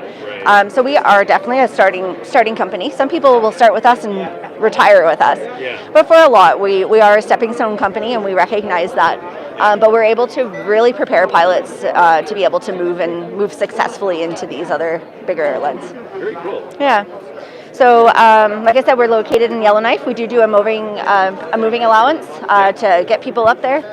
Once you're there, we have some benefits. So we have full benefits. We have health, dental, and we also have flight benefits, standby travel after 6 months of employment. Nice. So our 50% schedule allows you to travel the world, get out and see things. You're not trapped. Does this allow you to go on? Is it just your airline, or does it some other? No, we have over 25 major airlines as part of the program. Oh, very nice. Yeah, so literally travel the world on those. That's very cool. Okay, then you have full benefits. I guess another tough question that a lot of people have been asking is so what is the starting ballpark starting salary maybe for a first officer, right from the very base post CPL kind of thing? Yeah, so day one when you start with us, the part-time first officer program starts off at $40,000 plus Northern Living Allowance, which is an extra $5,400 a year. After your training and everything is complete, you can move up to $45,000, and then it just increases from there. Okay. And when you first go there, are there any provided accommodations, or do you find your own place once you get out there? So currently we do not have accommodations provided. However, Tammy's our HR manager, and she will help you along every step of the way, helping you find accommodations and guide you in the best places to look, and helping you make sure that it's a smooth transition as you make your way up. And if you were to say in 2 sentences why Air Tindi would be the number one destination for a lot of these pilots watching right now, more than anywhere else, what would it be? It's the type of flying we do. It's flying that you'll see absolutely nowhere else. You'll gain once in a lifetime experiences, go places there's literally never been another human, things that you'll never be able to do anywhere else. So the experience for sure. And then we are a smaller company. We're about 250 people, so it's the family feel. It doesn't feel like you're going to work each day. You like being there. You like the people beside you, and everyone works as a team. It's not a rank-based system. Right. So not like the seniority, strict kind of seniority. Not at all. If there's freight to be loaded, everyone from our brand new ramp attendant to our captain that's been there for 20 years is out loading that airplane. Everybody works the same job. Yeah. If there's a task to be completed, everyone's hands-on working together. Excellent. Okay, well, are there any other, let me just double check my thing here, because I had a whole bunch of questions, and then I also have questions from these people who are also watching here.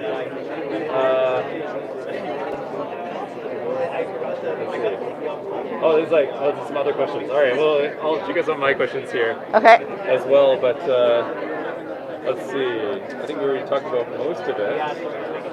Okay, so I guess then the basic requirements are going to be like IATRA, multi-IFR kind of stuff, right? You don't need your IATRA when you start. You need a CPL, you need a multi, and a Group 3. You don't need IFR? Group 3 IFR, yeah. Group 3 IFR. Yeah, Okay. Group 3 IFR or a Group 1, Okay. But a Group 3 and a multi would work as well. Okay, so then you'll need that stuff, and then later on you could potentially get like the IATRA. Yeah, so by the time you move on to the Dash 7, an IATRA is required for the 705 side of things. And then if you choose the Twin Otter route, you'll also need a float rating in order to fly floats. Very cool. Not required upon hiring, but eventually you'll require that as well. All right, excellent. Yeah, if we don't have that many questions, it means you're explaining things extremely well. So. All right, I'll double check one last time, and that's about, let's see here. Yes, that looks good. So if you guys don't have any questions, we'll move on to the next one. But thank you so much, Sarah. It was such a pleasure. And Tammy, if you want to see what this looks like later on, this will be automatically uploaded once the live broadcast finishes. At my YouTube is Late Departure. Late Departure. Just look up Late Departure and you'll find this. It's just me doing my thing, and I'm just trying to help out people in the community as much as I can while I'm doing this. And then also it's for me too, because I want to find out what I can do after I finish my CPL here. We have Facebook and Instagram too. We're always posting what we do. So yes. How can people What can you put something in front of the screen that has like some contacts or something like that? Where are you? It's a small space here. Is it down at the bottom there? It is down at the bottom. Might be too far down to get on that one. Let me see there. Am I getting this? Oh, it's down there. There you go. It's down there. So there's the contact information. Okay, and you can just look up Air Tindi on Google. I think you should be able to get. Oh, here. Let's put a business card in front of the camera there, and then here. Hopefully, you guys can see this. Oh, it's a little blurry, isn't it? Is it going to clear up? It's hard to see. It's kind of not focusing in on this thing very well. I'll put some of the information in there later, or you guys can come in and you're welcome to leave a comment and just plug the company there as well. But absolutely. All right. Well, thank you both very much. Have a great day. Cheers. All right. Yeah. So you guys can ask any questions anytime here. But they had a very nice little presentation. That was very cool. We have another one here. These guys are all dressed up with their bars, which means they're very important.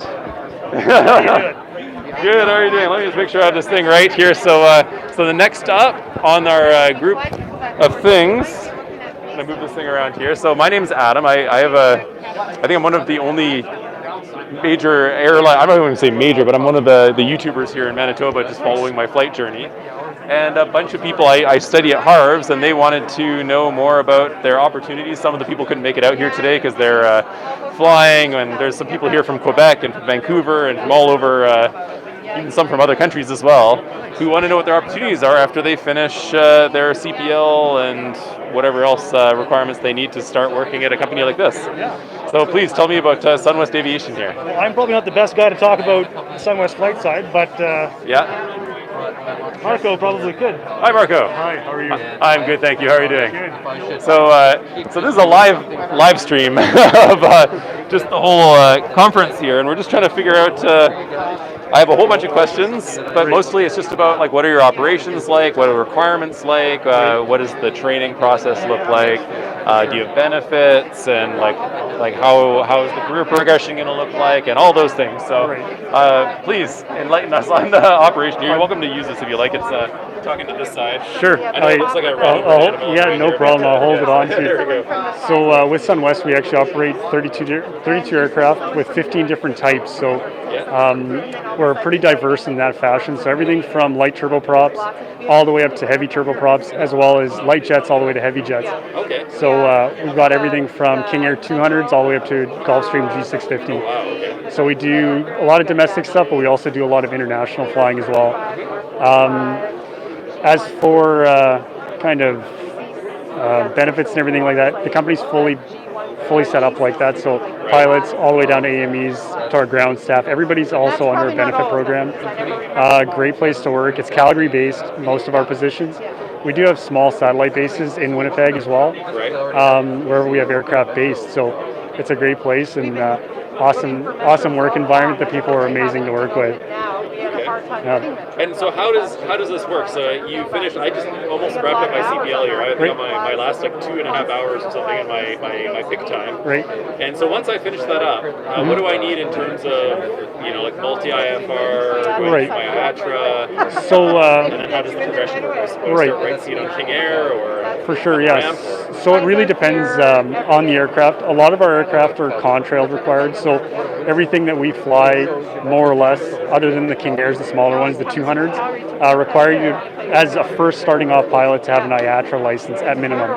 So that's a commercial license with your interim airline transport license. So you need at least 250 hours. We begin kind of hiring around 500 hours. That's where we'll start the hiring process.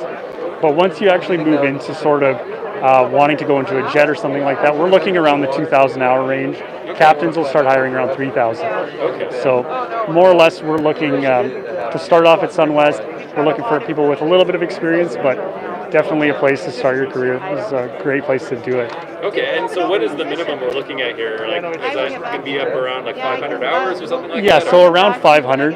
Obviously, if you have 250 and you have your IATRA written, there's nothing burdening you from applying, for sure. It all really depends on our demand. So, for example, if you start with 500 hours and end up on one of our jets actually for time building, people who want to get their hours up. The jet isn't a great place to start, but we also do have the freight flying as well. And there the pilots fly roughly around 600 hours a year. Is that like a 703 off? It is a 703. The freight side is a 703. So we actually operate in 703, 704, and 604. So we do like private management as well.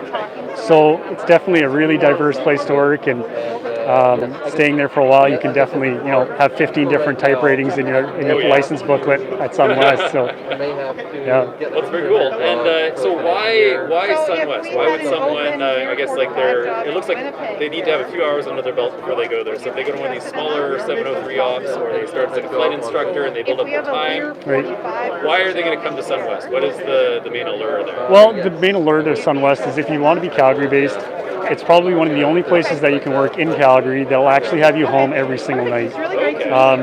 We don't do a lot of away from base stuff. Most of our pilots are home every single night, which is great for a family environment. Definitely helps out with if you've got a family and you want to be home and watch them kind of grow up. It's a great place for that. Probably the biggest lure to Sunwest is definitely that. Right. And also, one of the harder questions that people are asking is, so if they're starting out, and I guess that you were saying starting out like first officer on a King Air, what is like the ballpark salary that people are looking at for that? So the mean salary that we have at Sunwest is first officers around $55,000 a year. That obviously depends on which aircraft you're on. Obviously, the smaller turboprops are going to be in that $40,000 range, and then once you get up into the heavy jets, first officers start around $100,000. So it really depends on the aircraft. Obviously, it's on a tiered program, so the bigger and heavier you start flying, the more you're going to make. And then captains will start in that 85 range and kind of cap out around just under 200. Okay. And do you have a choice when you get there? Like, does it depend, I guess, on how many hours you come into it with, or are you like, oh, by the way, you can choose the King Air or I don't know, like 777 or something like that? Right. Yeah. So we actually do a program where you'll actually apply for a position and you'll get that position you've applied for and been interviewed for. Now, depending on what qualifications or what requirements you need as a pilot. So, for example, if you're hired as a low-time pilot and want to move into a captain seat, but you fly the Learjet or something, you'll actually move into the King Air or something smaller and get captain time on that, so that way you can upgrade on the aircraft you currently fly. Oh, interesting. You wouldn't start as a first officer on a Learjet and then go into captain on a Learjet. No, because you would need some PIC time, so you'd need some of your captain time up.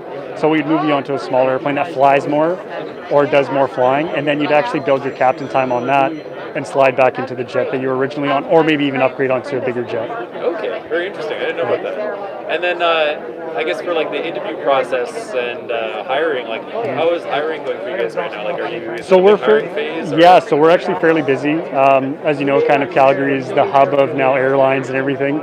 So a lot of hiring is going on. Currently, we're looking for direct entry captains for our 1900 positions, and then we're also looking for a few jet FO positions. So it's definitely worth applying. The website always has our positions on it, and it's definitely worth always taking a peek at it to see about applying. Okay, so in the interview process, like how many people interview versus how many are accepted? I'm guessing it's a really popular company, right? Right. Yeah. So with Sunwest, what we actually do with the interview process, actually, Anna, you could probably answer this a little bit better. Hello, Anna's our Hi HR person. They're asking actually about the interview process with Sunwest and how do pilots go from an interview process right into getting a job at Sunwest. Right, so obviously it starts with the interview. It can be on Zoom. If people are away, we do it on Zoom or have them come into the office.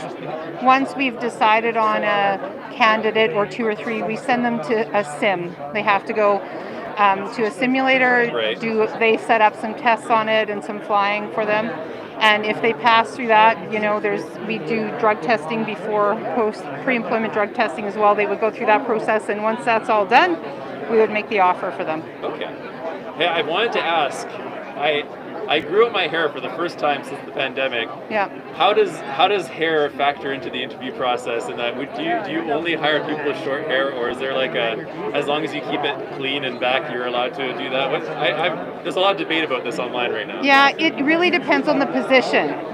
Okay. No, it does. Like if we are flying a someone who owns their own G650 and they have pilots, they want pilots.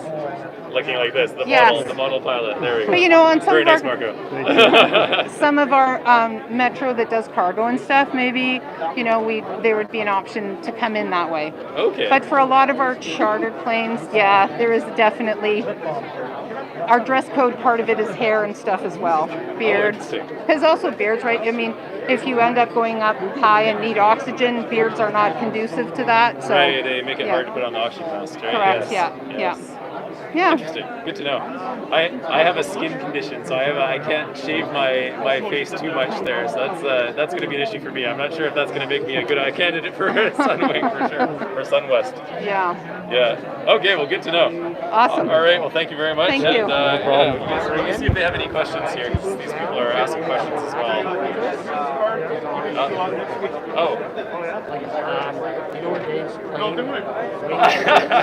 People are saying you want to talk to the people wearing all the epaulets there. Is it true that the type ratings are always paid for by the employers without any bond period? I'm not sure what that means. Not true. Yeah. Yes, we pay for all training, and you don't pay for any of it. And we do bond you, but if it's a year bond, you stay a year. You don't. It's all been covered, right? If you left at 11 months, there may be a bit of an outstanding bond. It depends. So for Sunwest in particular, we operate 15 different types of airplanes. Yeah. So with 15 different types of airplanes, we obviously don't have 15 different simulators at Sunwest. So we actually have to send you for training. So for example, like the Metro 23, we actually go down to San Antonio. It's 2 weeks on initial. So for 2 weeks, you're living in San Antonio, you're on the sim training, all on the company's paying for it. Right. So a lot of the time, it's not more or less, bond is obviously the official term for it, but it's more of a commitment saying that, you paid for me to get trained. I kind of not owe you something, but I also am going to pay out what I've taken in for training. Gotcha. So most places do have some kind of commitment like that. Great. It's a good question. That's something that I was wondering about as well. Yeah. Okay. Let me see. I don't think there was anything else there, but yeah, I think that's good. Thank you so much, and hopefully it answers all your questions there. And yes, I'll. Hopefully people will send you. Oh, how can they contact you? Like people who are interested in applying. What's the? So our website actually has usually the applications all on it. Right. So just behind you here. So is it sunwingaviation.ca? I think it's Sunwest. Why do we keep saying Sunwing? That's another airline, isn't it? Sorry, sunwestaviation.ca. Just down there in the bottom there, you guys can check out their website, and there will be some job opportunities there. All right. Thank you all for that. Cheers. You too.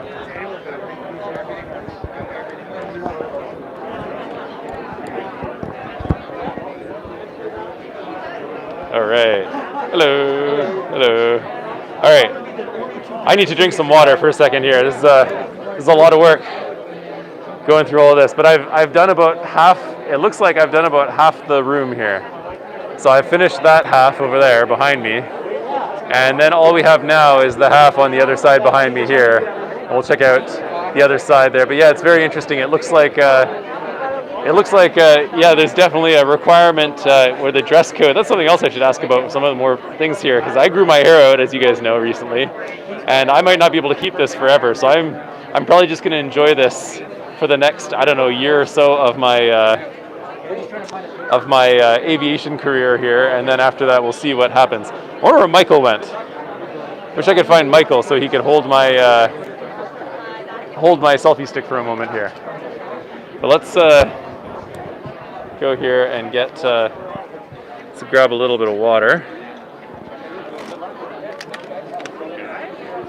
Man, it's quite the conference here. I'm glad you guys are enjoying this. Yes, it's very informative for myself and hopefully for everyone else as well. So I'm glad it's helpful. Let's have some water here. I think once I have some water, I can have enough energy to finish this whole thing. I'll go to the rest of all these booths here. I'm thinking about whether I should do the rest of the conference here, because I think the rest of the conference is, I think it's mostly like lessons and some other kind of conference things, but they seem interesting, but I'm not sure if it would be, people are paying for it, so I'm not sure if it's good if I live stream the whole thing, but I can definitely give some sneak peeks here and there. All right. I'm so curious how much battery I have left. I can't check I'm not sure if I can actually check my battery without closing the live stream. I don't want to accidentally like shut it down the whole thing. So I will just try my best and hope that my camera battery will last for at least another hour here. And we'll see how that works here.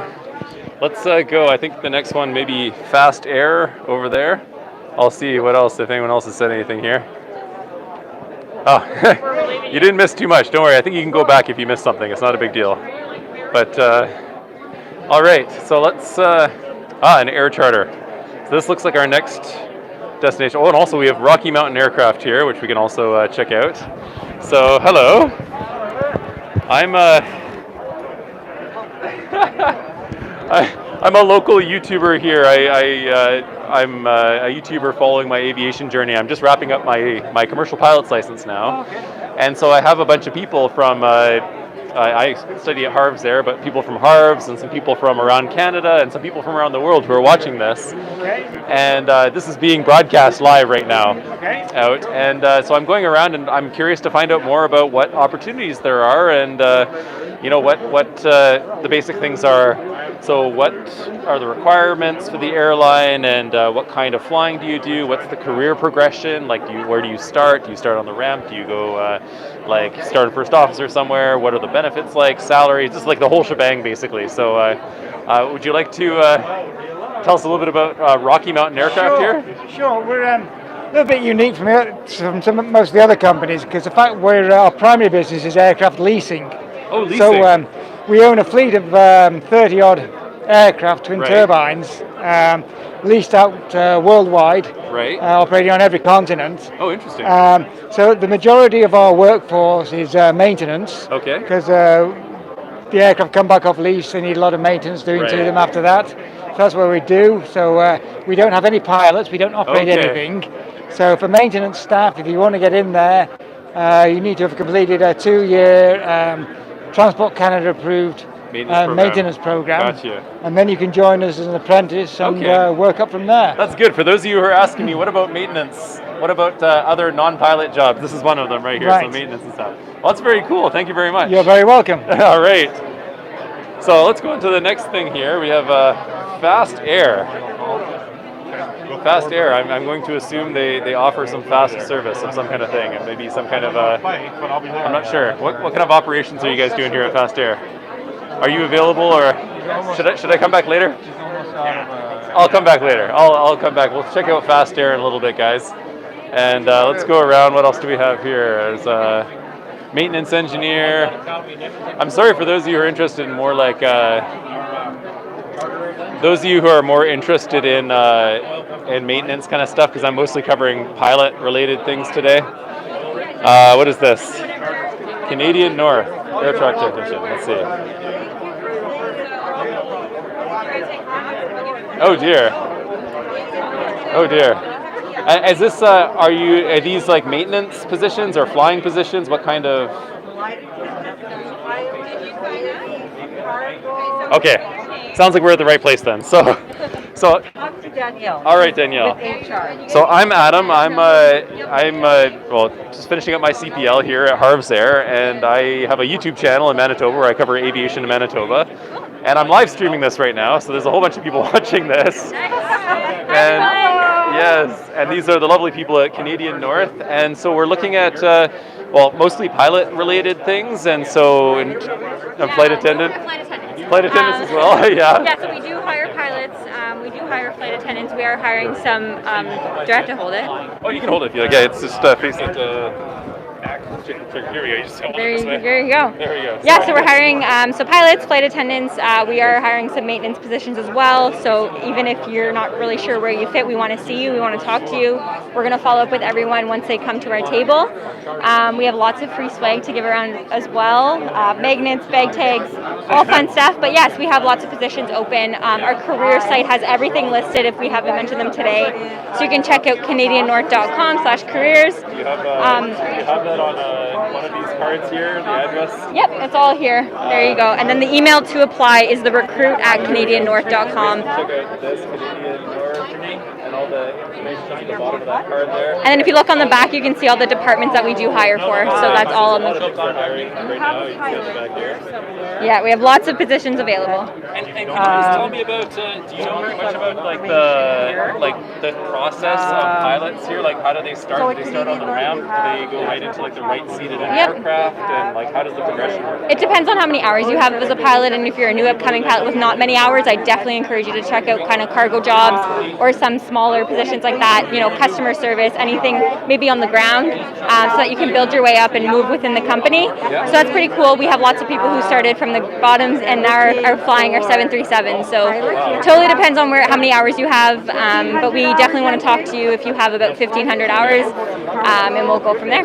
So you're starting mostly around 1,500 hours. Mostly, yeah. Not like people right out of school kind of thing, like people who have been flying for a bit. Correct, yeah. And definitely if you've flown in the north, it's an asset because that's where we travel, a lot of the smaller communities, so that's a good perk if you are familiar with that travel. Well, please tell me more about what areas are you servicing right now? I'm a flight attendant. Yeah, so all the northern communities, so anything up of Iqaluit or Yellowknife. We don't do a lot of southern travel, so we have bases in Ottawa and Edmonton, but most of our travel is anything above that, so Iqaluit, Yellowknife, and then those northern communities as well. We serve about 26 different communities in the north, and you can go on our website and check out all the different communities that we serve. Okay, and by any chance, do you know what the starting salary for like a 1,500-hour pilot would be? I don't know right now off the top of my head. Yeah, that would be part of the collective agreement, and that's all that information is there as well. Is there accommodations provided for people coming out there, like doing training? Yep. And getting into Yeah, absolutely. Yeah, whatever base you get kind of posted, and we provide the arrangements. In about 2 sentences, why would people want to come to Canadian North? Why would people want to come to Canadian North? It's an amazing northern airline to fly for. I've been here for 19 years. Yep. And the people you work with, the people you meet, the places you get to see, all amazing. And I cannot believe sometimes I actually get paid to do what I do. Yeah. I love it. And she gets to see people and every day. I'm a very proud northerner, very proud Inuk. So yeah, I love it. I love it a lot. No, we serve all the communities, and we do a great job at doing that from people like Ruby. And it's honestly a great place to work. There's so many great opportunities, and we grow within, and we are growing as an airline. So it's very cool to see that grow. Yeah, from an HR perspective. Even with COVID, it's still an exciting time at Canadian North. Yeah. Right. So yeah. Well, how is hiring looking right now? I know, especially with COVID, it's been pretty rough for the last while. But are things picking up now? We were one of the only airlines. Well, maybe I'm speaking a little bit out of context, but we were definitely hiring a lot during COVID because we continue to ship cargo and essential goods to the north. So because I've worked the whole COVID 2 years. So yeah, we never really stopped. Yeah, we kept going. So other airlines had to stop. We kept going. Because we're a northern airline. Most communities up north, they're all fly-in. So we were needed. We were needed infrastructure. Yeah. Exactly, and all the cargo and essential goods and services go to the north through our airline. They can't really drive those things up. So things like face masks and PPE, like anything for COVID, we shipped it. So that's why we kept going, and we continue to do that every day. Cool. Yeah. That's very awesome. Thank you very much. You're welcome. Thank you. Got to keep you guys in mind here, and that sounds very exciting. Thank you. I'll come back later. I do have a bag, but I need to go out and finish this before my battery dies. Thank you very much. Bye-bye. All right, so this is the lovely, friendly people over there at Canadian North, and it sounds exciting. Yeah, the perfect company for a pandemic. I think it is because it's up north. It's already very distanced, very socially distanced. People are very far apart up there. It's definitely an interesting place. I can totally understand though, because I'm not sure how much you guys know about the north, but it's so isolated that if you don't get close to not that close, but if you're in the middle of nowhere and you don't have your resources or anything like that, you definitely need to get them, and most of the time the only way to get it is by air, right? So that's just a big thing. Let's see. We have a gliding club, looks cool. We have another airline here. This is actually probably a good segue from Canadian North. But hello, everyone. So I drop everything here. I'm Adam. I'm a local YouTuber here in Manitoba doing aviation YouTube stuff, and I'm going around. I have a bunch of people here from my school, Harv's, and all over Canada. We've got some people from Quebec and from Vancouver and also from other countries, and they're just tuning in. They're watching live right now, so this is live broadcast. And a lot of us, I'm just about finished my CPL here, and I know a lot of them are doing their CPL and PPL, and so I'm looking for information on all, like, the next step here. So what is the really good things about your company there, and like what's the career progression look like? What are the benefits like? Are you guys actually hiring right now, and what kind of operations do you do, and salary and all that kind of, basically everything. So if you would so indulge me, that would be here. Like, you're welcome to take this and just, or if you want, you don't have to. I can hold it. Yeah, I can just hold it. Okay, sure. So we are right now recruiting for pilots for the King Air. So for our first officers, we're looking for 500 hours total time. Right. We do have the possibility if you wanted to work on the ground first, and then that would be a 2-year commitment, and then you would be able to progress to the flight line that way. Right. And that'd be for like less hours, like if you had 250. You got it. Do that, but if you had 500, you could get right in. Kind of. Yeah, absolutely. Okay. And the rotation is a 2-week on, 2-week off rotation. All the travel is paid for by the company, which is really nice, as well as accommodations. And then we do medevacs as well as charter flights. And we have bases in Rankin, Churchill, Iqaluit, Yellowknife, Cambridge Bay. And the charter bases are Winnipeg, Thompson, the Paw. Okay. Yeah. And where are your main, like the main bases, I guess, where you do most of your operations out of, is it? Actually, all of those, Or all really, yeah. Our head office is Gotcha. Winnipeg, though. Okay. Yeah. Very cool. And so you mentioned you have like accommodation, benefits, all those kinds of things. Yeah, that's right. And so if you got in at 500 hours, what would that look like? You go on like the right seat of a King Air for however long, and then you move to captain. And do you only fly King Airs? Or? No, we fly King Airs, Pilatus, as well as a Citation. Okay. Yeah, so we have a couple different options, which is nice. And right. The captain requirements are 2,000 hours total time and 500 multi-pick. Right. So for first officers, it does take a little bit to accumulate that time, but we also have a multi-pick program in place, which means that candidates can apply for the program. They do a board interview. They'll go through all the left seat training. And then if they're successful with all of that, then they can start accumulating captain time on empty legs, which is a really great way for candidates to get that multi-pick time. Oh, yeah. So like on empty legs, does that mean when there's no one riding on the plane? You got it. Which happens, of course. Oh, yeah, it happens. It happens. Yeah, for sure. Yeah. Yeah, okay, that's interesting. And so for, I guess, let's say 500 hour, you start on the right seat as first officer. Do you know what like the ballpark salary is right now for that? Or? It's all in the collective agreement. Right. I would have to double check on that for you, but yeah, it's all in the collective agreement. Okay. So it's hush hush for the salaries, but it's something you can find out if you. And then how would all of these lovely people be able to contact you about this? Like, how are they gonna? We have our chief pilot card right here, but if you want to submit a resume, it would just be to pilotcareers@keewatinair.ca. So pilot careers at Keewatinair.ca. Keewatin Air. Yeah. Keewatin Air. Got you. Yeah, All right. absolutely. Keewatin Air, and there's also, I'll just hold this in front. If there's anything that you guys have that I can hold in front to give information, you're welcome to do so. And they're identical gliders. Someone said for the multi PIC, who's sitting in the right seat? That'd be a captain. A captain. So you'd have a captain sitting in the right seat for you there, and while you're doing your empty, what do you call it? The empty plane. The empty legs, yeah. Empty legs. Yeah. So you'll have a captain sitting in the right seat there while you do the empty legs.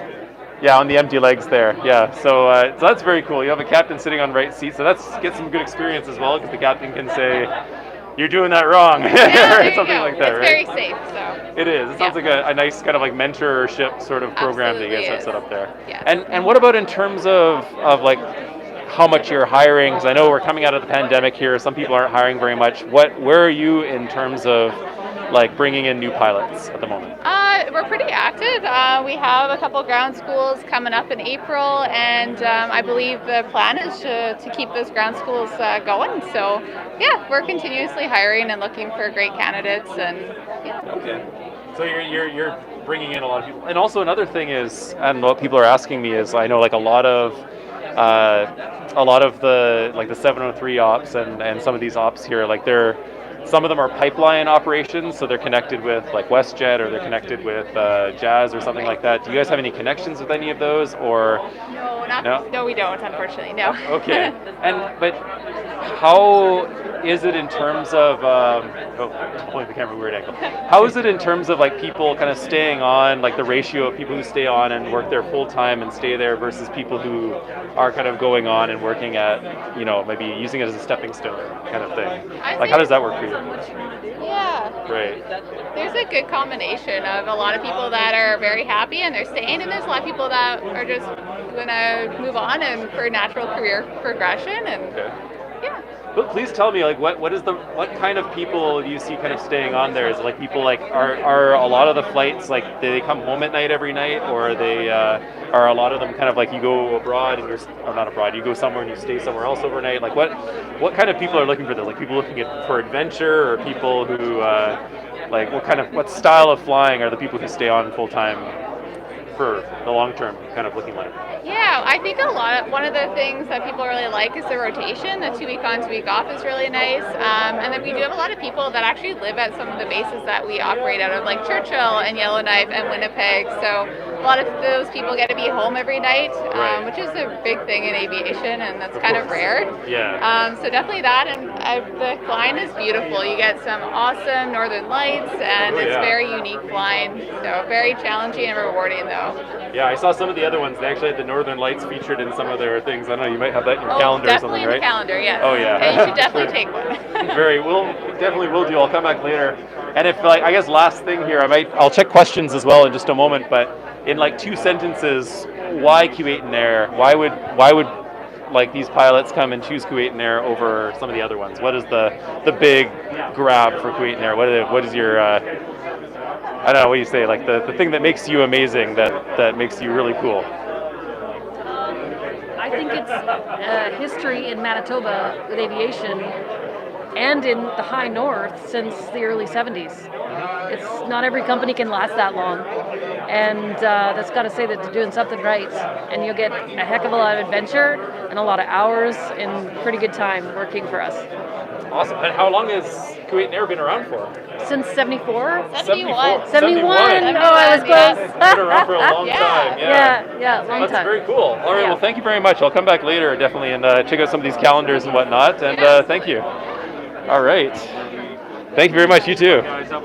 Okay, I got my this mask is crazy. It's kind of like driving me nuts. Oh, let me check. I think some of you guys might have had some questions here. Let me make sure to move on here. Oh, sorry, there was a question. Sorry, there was some questions from people I ignored here. So you're saying 500 hours for turbine. Yeah, we already talked about that. But then, do you prefer modular or integrated ATPL?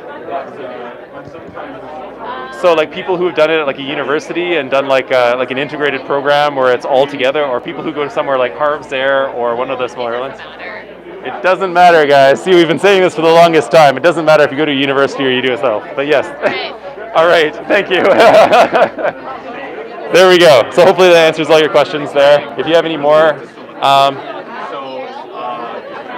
Yes. And if you guys have any questions about any other or ones that we've been to before that you want me to go back to, just let me know. I'll go back there and ask some questions. As long as my thing is lasting here. I think Alex just said PAL is located near him. Yeah, this is PAL behind me. I'm not sure what it is. Is it an airline, or do they do cargo or freight? Do you guys know? They look busy right now, so I'm not sure if I can talk to them. I'm just going to look around here. There's actually, it looks like only a few more. There's Wasaya Airways here. There's something else over here. Aviation and Airspace VR lessons. That sounds interesting. And the helicopters. All right, so there actually aren't that many left. So it looks like I've done pretty well so far. I think there are a few, one that I skipped over here. So let's go to the one that I skipped. And I'll come back to Wasaya Airlines here. Oh no, that guy's still busy. That guy's been talking for like an hour here. Okay. So let's, there's Nav CANADA there. Very cool. And what is, let's see, we also have Babcock. I'm not sure what Babcock is. Hello there. Hi there, how are you? Good, thanks. How are you doing? I'm good, thanks. Is Babcock something that currently like a CPL student is going to be looking forward to, or is this that kind of operation, or is this something for like higher hour kind of people? No, well, Babcock, we have aircraft maintenance engineers. Okay. And we fly aerial water bombers, the 215 and CL415, nice. as well as the bird dogs. So we do hire certified or qualified aircraft maintenance engineers, but we also have apprentices that we have on board as well. What about pilots? Are you looking for pilots? No, the pilots are actually contracted out to another company, but we basically do the maintenance. Interesting. That's good to know. Yeah. All right. Thank you very much. You're very welcome. All right. So there are some groups here that we definitely have. Here, let's go over here. And I think Wasaya is our next stop here. Let's see if we can grab someone here. Oh, I see entry-level pilot program. All right. You can put in for... All right. Looking for places. They're looking for 250 hours, Cat 1 medical, Group 1 IFR, and the right to work in Canada. That's what it looks like here for Wasaya. And let's find out some more information about Wasaya here from this gentleman here. Hi there. Sorry?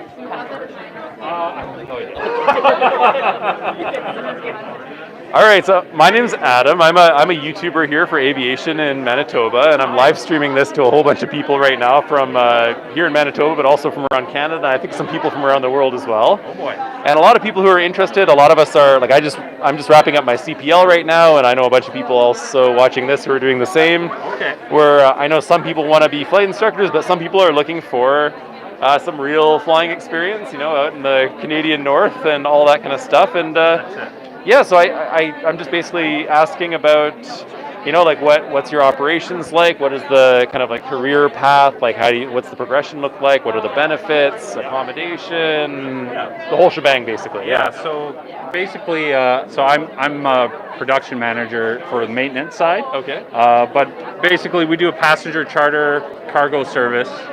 And we service all of northwestern Ontario. Okay. So our maintenance bases are in Thunder Bay, Sioux Lookout, Pickle Lake, and Red Lake. Yeah, that's it. I just flew right through here just the other day. Oh boy. Yes. Yes, it was lovely. Yeah. So for a lot of the entry positions are like for our entry level program, they have like some minimum requirements or whatever, but it's basically a really good way to get your foot in the door for like a pilot position. Yeah. And basically you would work in one of our bases, Red Lake, Sioux Lookout, Pickle Lake, maybe Thunder Bay. Okay. And after 6 months, they try to get you into a right seat sort of deal, Okay. And like, where do you start? Like, what aircraft are you guys flying? What do you start out on? So our aircraft are we have a Caravan, Cessna Caravan, Cargo Master, Pilatus PC-12. Great deal of our fleet are 1900Ds. Yeah. We have a lot of Dash 8 100s. Yeah. And we also do a Dash 8 300 with Muscle White Mine. And we're also getting into the ATR big doors for the cargo. We already have one of those on the go. Nice. And then Hawker Siddeley 748. So that's an older aircraft, but hauls a lot. So, oh yeah. Yeah. And so I guess people would start when they're like for the 250-hour people that are starting on like the Cessna Caravan or something like that. Yeah. But like Tina here, she was just talking to somebody who went through the program, right? And I believe he's right seat on a Dash 8 right now. So okay. It depends on where their needs are and stuff like that. So yeah, basically, so a lot of people too will go through. A huge amount of people go through Sioux Lookout. I'm sure that you know. Yeah. But our base in Pickle Lake too. There's accommodations there. They work different tours, like week on, week off. There's cooks there, so you get a meal at the end of the day, and there's a full kitchen. You make your breakfast and lunch sort of deal. Yeah, and basically out of our scheduled services out of Thunder Bay and Sioux Lookout, and then out of Red Lake and Pickle Lake is our cargo. So cargo is shipped in from either Winnipeg or Thunder Bay to Red Lake or Pickle Lake, and they service the communities nearest them. Sort of thing. Yeah. All right. And do you know anything about if you're starting right seat on a caravan, do you know what the salary is looking like for that company? I believe that's all in the collective bargaining agreement. I'm pretty sure you can find that online pretty easily. Okay. And here, let me see if anyone has some questions about this. We know we have a bunch of people here. If you guys have any questions here, what do you guys have to say? Oh, what about Jazz and WestJet? Guys, before you get to Jazz and WestJet, you need to start somewhere. Well, actually, it's a good question. So I know a lot of these airlines, things like Wasaya and stuff like that. Some of them are kind of stepping stone airlines. Some of them are say, if you talk to anybody who's worked out of Jazz or WestJet, I would say almost 25% of them have gone through Sioux Lookout at some point. With all sorts of airlines sort of deal, right? So it's definitely a lot of people have to go through these things, but you're going to get a lot of time and a lot of all that stuff. I would say, and like I say, it's a great place to stay and work there. I've been working there for a while, but like you say, it's. I started as a co-op student in 2005. Oh, wow. So, yeah. So I've been there for a fair amount of time, and it's been a great place to me. So. Oh, yeah. So, well, that being said, if you would say in 2 sentences, what makes Wasaya just an awesome place to work at, great place to be at? It's, like I say, if you're from the areas of Thunder Bay or Northwestern Ontario, it's been a very great, consistent place to work. Right. And we have competitive wages, we have great benefits, we're part of the EIC group, so all Keewatin, PAL, Air, Perimeter, we're in that sort of hub. And also this, they have a great, you need to talk to the life and flight lady.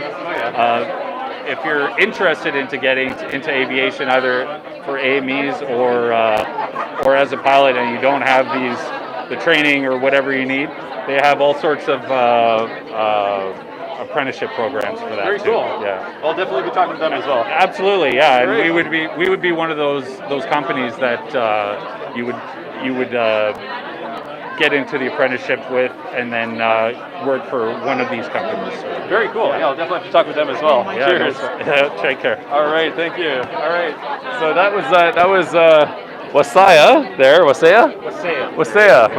It means rising sun. Oh, it means rising sun. In which language is that? Just the First Nations language. The First Nations language there. Very cool. Okay, well, thank you very much. Thank you. And here, let's make sure that you guys didn't ask any questions here. Yeah, 250 hours for Wasaya. I don't know if it's for tourism. Yeah, they already said.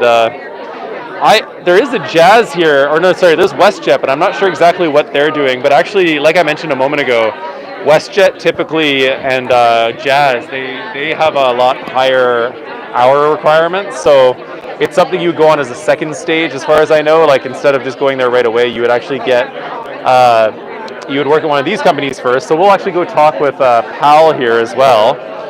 And like we were just mentioning, it's all part of a same kind of group here. Sorry, what were you saying there? There's an EIC? Exchange Income Corporation. Exchange Income Corporation. It's a publicly traded company on the TSX. Okay. And they're 51% own, have a 51% stake in Wasaya. Okay. But they also own outright Keewatin, PAL, Air, Perimeter, and many other operations. Okay. And not even in just aviation, they're into other stuff too. But yeah, if you're into the aviation, and like I say, you talk to the life and flight people. They have avenues for people who aren't even in school yet to get to these companies and get set up. So awesome. Sorry, is it Exchange Income Corporation? Correct. Yeah. Okay, cool. All right, thank you very much again. No sweat. All right. Okay, so learning lots of new things. So apparently there's one company that owns almost all these small companies out here in the north. which is interesting. I guess they found their own kind of like profitable way of doing things that way there. And well, let's talk with PAL. Or if they're busy, we can also talk with the Life and Flight people or someone else. Let's try to find someone that's free right now. My pleasure. No, I think it's great information, and this is all stuff that we all need once we finish our CPLs and move on to everything else in life here. So this is very valuable for me as well, but I know it's also valuable for all of you. So Devench, it's my pleasure. And no, I'm really happy to do this. I'm happy to help everyone out and help everyone find out more about what their career might have in store for them after they finish their training, maybe at Harv's or somewhere else here in Canada. All right, so PAL Aviation freed up. Oh, or not? No? Is PAL Aviation busy? Danielle, you want to take that? Do you want to do that one? Answer questions. Yeah, we have questions about a whole bunch of people. We're broadcasting live right now. PAL is very busy.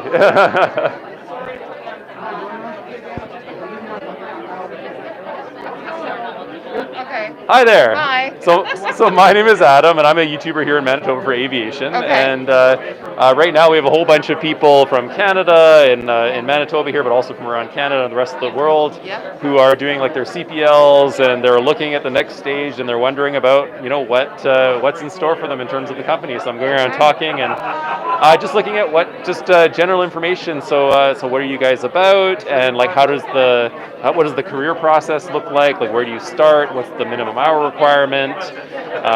What kind of ratings and things like that are you looking for? And then everything up to like, do you have benefits and all that stuff? Anything that you miss, I'll ask you about. The whole kit. It's a whole thing. So yeah, please go ahead. And this is primarily flight crew you're referring to. Primarily flight. So not like maintenance. I'm sorry for all of you who are here for like maintenance stuff, but primarily for flight crew people who are doing pilots programs. Okay, fair enough. So. Full disclosure, the majority of my focus tends to be with the maintenance department. Gotcha. But, hopefully I can answer a few of your questions. Okay.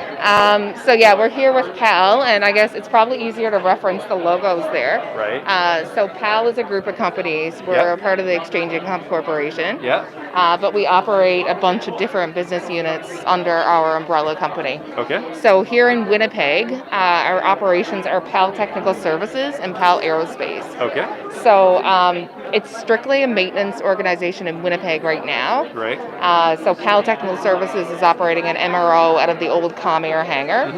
And PAL Aerospace will be here by September for the fixed wing search and rescue program. Okay. So that one's been pretty popular. Yeah. For anything flight crew related, you're not going to find that here presently. Right, yeah, unfortunately. But our head office is in St. John's, Newfoundland. Right. If you haven't picked up on the accent already. Yeah.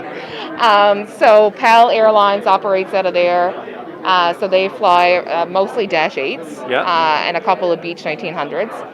PAL Aerospace flies out of St. John's, Newfoundland, Campbell River, BC, and Halifax, Nova Scotia. Okay. And that's primarily King Airs and Dash 8s as part of the Maritime Surveillance Division. Okay. So they do some pretty cool stuff. Air Borealis is pretty popular for new folks that are coming out of flight school. Right. They fly primarily Twin Otters. They're based out of Goose Bay, Labrador. But it's probably one of the easier options to come in and, accumulate your flight hours a lot quicker. Right. In that operation there. A lot of folks will come in, and it's what this chart your course thing is all about, is that you come in through one PAL company and you decide where you want to go, and you work your way through. And so there are some options for like low hour pilots, like people coming in right from the CPLs. Absolutely. Okay. And a lot of people will tend to take the Air Borealis route as like the start, and then kind of gradually get into like the Dash with PAL Airlines. Now, in saying that, we hire low-hour pilots for all divisions. It's just Air Borealis tends to be like one of the more popular options. Right. And from the sound of the name, that's something very far north that operating there. Is yeah, that right? So Labrador is like the northern part of Newfoundland. Right. It's attached to Quebec, basically. Right.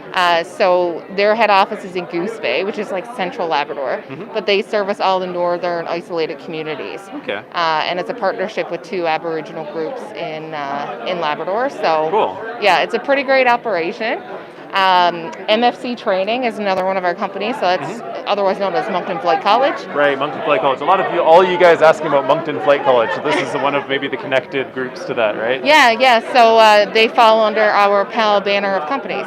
Right. So, from actually bringing in students to get their CPL. Right. They have a flight instructor program as well. And I'm not sure if you've talked to Robin with Life in Flight, but... Not yet, I'm about to. Okay, so she'll tell you a little bit more about that side of things. Okay.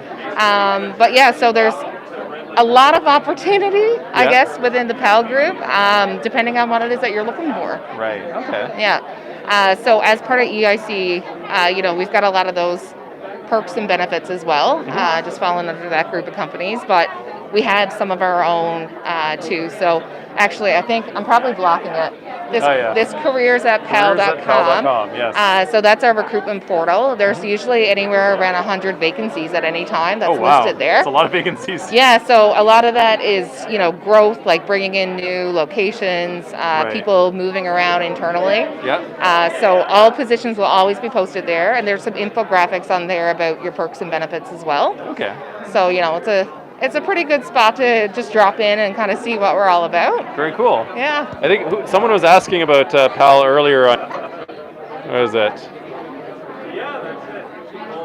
Someone was mentioning PAL. I think it was Alex. He's mentioning that PAL because I think he's located in Quebec, so they're their operations in Quebec as well, right? Yeah, for sure. So one of our hubs for the PAL airline side of things is in Montreal. Yeah. So we hire flight crew, so your pilots, your flight attendants.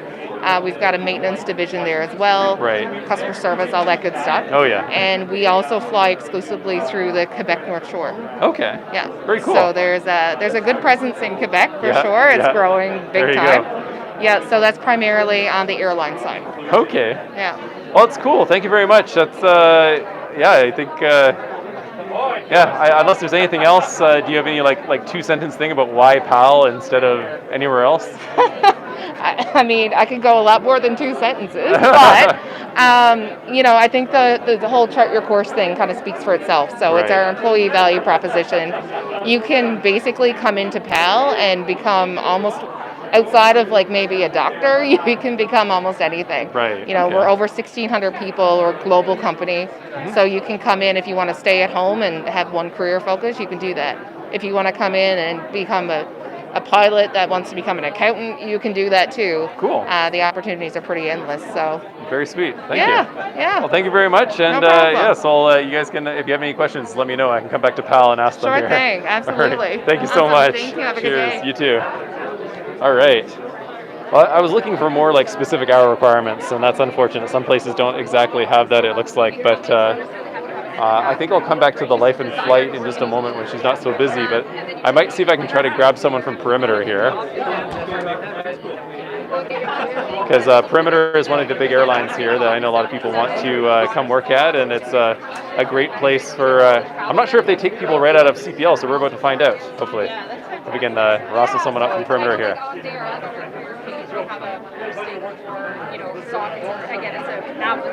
Hello. How's it going? Good. How are you doing? Good. All right. So I'm Adam. I'm a YouTuber from Manitoba, just covering aviation in Manitoba, and so we're doing just a live broadcast with other students. There's a bunch of people who couldn't come here today from like Harv's and some of the other flight schools, and some people from around Canada. And we just have general questions about like what we're doing after our CPL and whatnot here about. I talked to our HR manager. She's pretty okay. She deals with all that. Okay, cool. All right, sounds good. No experienced positions. So we're waiting for the HR manager here. Sort of their service, maybe not in the work. But we might be able to look around and see if there's anything else free. Don't want to leave you guys hanging here. Let's see if there's something else available until I can come back here and ask some questions to Perimeter. Man, it's quite a day. A lot of stuff going on here. I don't know how you guys are doing today. Oh, 100? Oh, the minimum hours on their site? What are the minimum hours for PAL? I'm curious to know. I can't look up anything right now because my phone is busy. But Let's see, what is this? Oh, Calm Air. Right, Calm Air. I've heard about this one as well. Hello. Is this Calm Air? Our company actually has a policy about being recorded, so Yeah. I can't actually, I'm not authorized to consent to it. Okay. So I do apologize, I can't. No worries. Consent to the recording. All right, so CAM Air cannot, they cannot comment on the recording, unfortunately, so we can't find anything else about them. That's too bad. Oh, okay, 1,500 hours for that. Yes, but and there's not very much information that we're looking for here as well on the posters, which is too bad as well. So, yes, that is unfortunate. Let's go around. That's actually one of the only ones that has that kind of thing about recording here, which is too bad, because they're going to miss out on a whole bunch of you guys who are looking for opportunities here. But let's see here. Oh, perimeter might be free now. Hello. Are you free now? Sure. Is this the media? So this is just I'm a YouTuber from the area here doing aviation YouTube stuff, and I have a whole bunch of people here from like Harv's and some of the other flight schools who couldn't make it because they're flying today, and Yeah, we just don't speak to media or anything like that. oh, I'm not like the news or anything like that. No, I'm just basically just conveying information to just a few people. Sure, yeah, so if they're interested, 12 people. I would come down or check out our website. Yeah.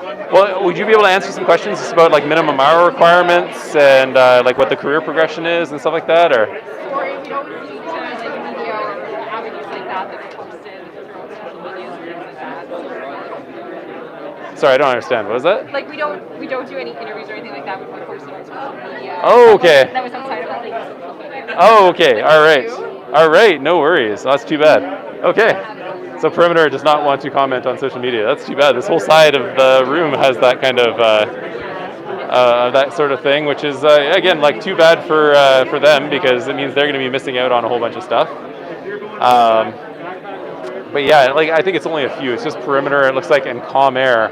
But these are two places where I know like a lot of people are coming out and they want to find out more about you know.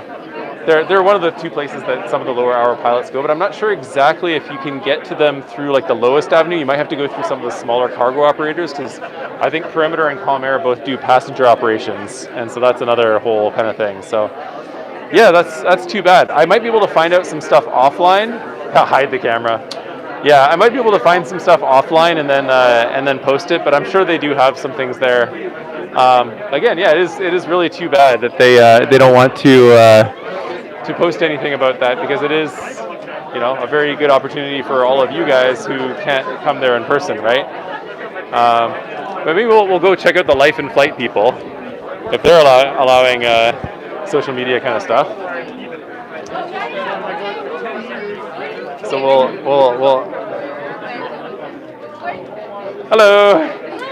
Hello, I'm here to learn more about this program that you guys have for the Life in Flight thing here, and I'm just broadcasting this live for all these people who are like from flight schools and stuff who couldn't come today and whatnot. So they're just. What organization are you with? None. I'm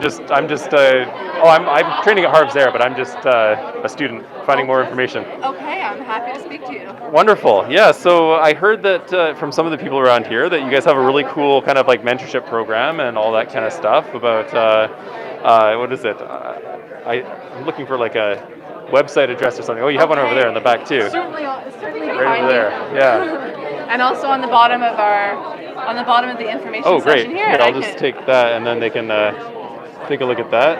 All right. Lifeinflight.ca is where we're going. Cool. So please tell me a little bit more about this program and how this, because this, like I'm wrapping up my CPL right now, and I know a lot of these like PPL, CPL students are also doing the same thing. So what kinds of things would they do at Life in Flight, and how will that help them get to some of these wonderful companies here? Absolutely. Okay, I'll give you the Life in Flight in a nutshell experience, and then I can drill down on the pilot side a little bit. Great. Life in Flight is a career pathway program that's put on by a family of companies called Exchange Income Corporation. Okay. EIC is the parent company to everyone in the circle here. So Yes. Calm Air, Perimeter, Wasaya, Keewatin, PAL, Right. Others who aren't here, Custom Helicopters, Carson Air. Okay. So a big family. Very big family, yeah. Yes. So it is our pathway program for either an aircraft maintenance engineer or a pilot position. Okay. So I can, if you're most interested about the pilot Most side. of the pilot side, yeah. We'll go into there. So another family in our company of operators is Moncton Flight College, which is operated out of Moncton, New Brunswick. Moncton Flight Training right down there, yeah. Exactly, Yes. MFC Training, a PAL company, part of our greater group of family of companies here. Right.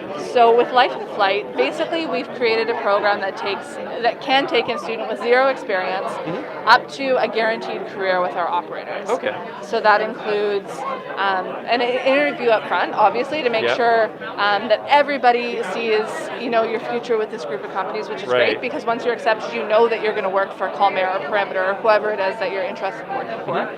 So you get accepted into the program, you flight train at MFC Training. Yep. You become an instructor at MFC Training, get some confidence in the air, some experience, and then you have a guaranteed employment term for hopefully the rest of your career, but we understand if you have other ambitions too, I get it. Of course, yeah. With one of our group of companies, whoever that you apply for. So we offer our student support. We have mentorship, as you said, a mentorship program that connects our members with an established pilot at the company that they're going to work for. Okay. And also we find very important, we know that flight training is extremely expensive. Everyone who's listening probably knows that firsthand. So we, through a relationship with a national bank in Canada, have set up eligibility for our members to take out a line of credit of $100,000. Oh wow, okay. To pay for flight training. And your basic living expenses as your time as a student in Moncton. Okay. And finally, after a 5-year employment term between flight instructing and line flying, you're eligible for a $25,000 commitment award. Oh, nice. Kind of as the cherry on top, I would say, to help you reduce your flight training debt. And if you don't have any good for you, then it's just something to do whatever you want with. That's a nice organized program from start to finish that can help students get along their way. That sounds nice. Yeah, thank you. We tried to establish, as I said, a pathway to kind of overcome a few of the hurdles that most people face, including finance, including knowing what you're working towards. I mean, heck, it's a lot of money and a lot of time and a lot of money and a lot of effort to not know where you're going. Right. So we want to offer someone that pathway. Right. And then, so you're mentioning also, so people like me who are kind of coming in halfway, finishing up their program there, where would we go? We just go to the same place and we just contact someone, they'd kind of be able to say, all right, so here you're here, and then here we can help you get here, and that kind of thing, right? Yep, the program is flexible to wherever you're at. So very cool. A lot of people start with no training, but you don't have to. Right. So that lifeinflight.ca, there's the contact information on the website. It will come directly to me. Yep. That's who you'll be speaking with. Right. And you kind of pick up wherever you are in training. So you join the program, you're still eligible for the financing, and all of the perks that come with the program, no matter what position in training you're at.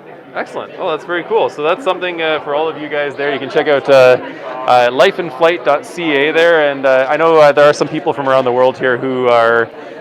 is this also for like people who are not Canadian, who might be coming from another country as well, or is it primarily for Canadian? At this point, it's for Canadians. It's, you don't need to be a citizen, but a permanent resident. We're hoping to change that. We're hoping to expand our eligibility criteria, certainly going forward. Right. But when it comes to the financing and the work agreements at this time, it's for Canadians. Okay, yeah, so those of you who are already in Canada, got your PR, this is good news for you. For those of you who aren't, in the future there might be something hang tight. hang tight. There might be something being developed there. Yeah. Okay, well that's great. I don't know if you guys have any other questions about, let me just see here if they're, do you need to enroll in Life in Flight program after completing Oh, we just talked about this. Yeah, so you can do it either way. So I think, sorry, what's your name again? Robin. It's Robin. Sorry, so I'm covering. It's okay, so as Robin was saying, so there's an option to go there before, there's an option to go there kind of like halfway through if you already started your training. Yeah, there's all different options, and I think it's important to see all the different routes there. That's very cool. I agree. Excellent. I think that oh yeah, he said thank you. Yes, all right.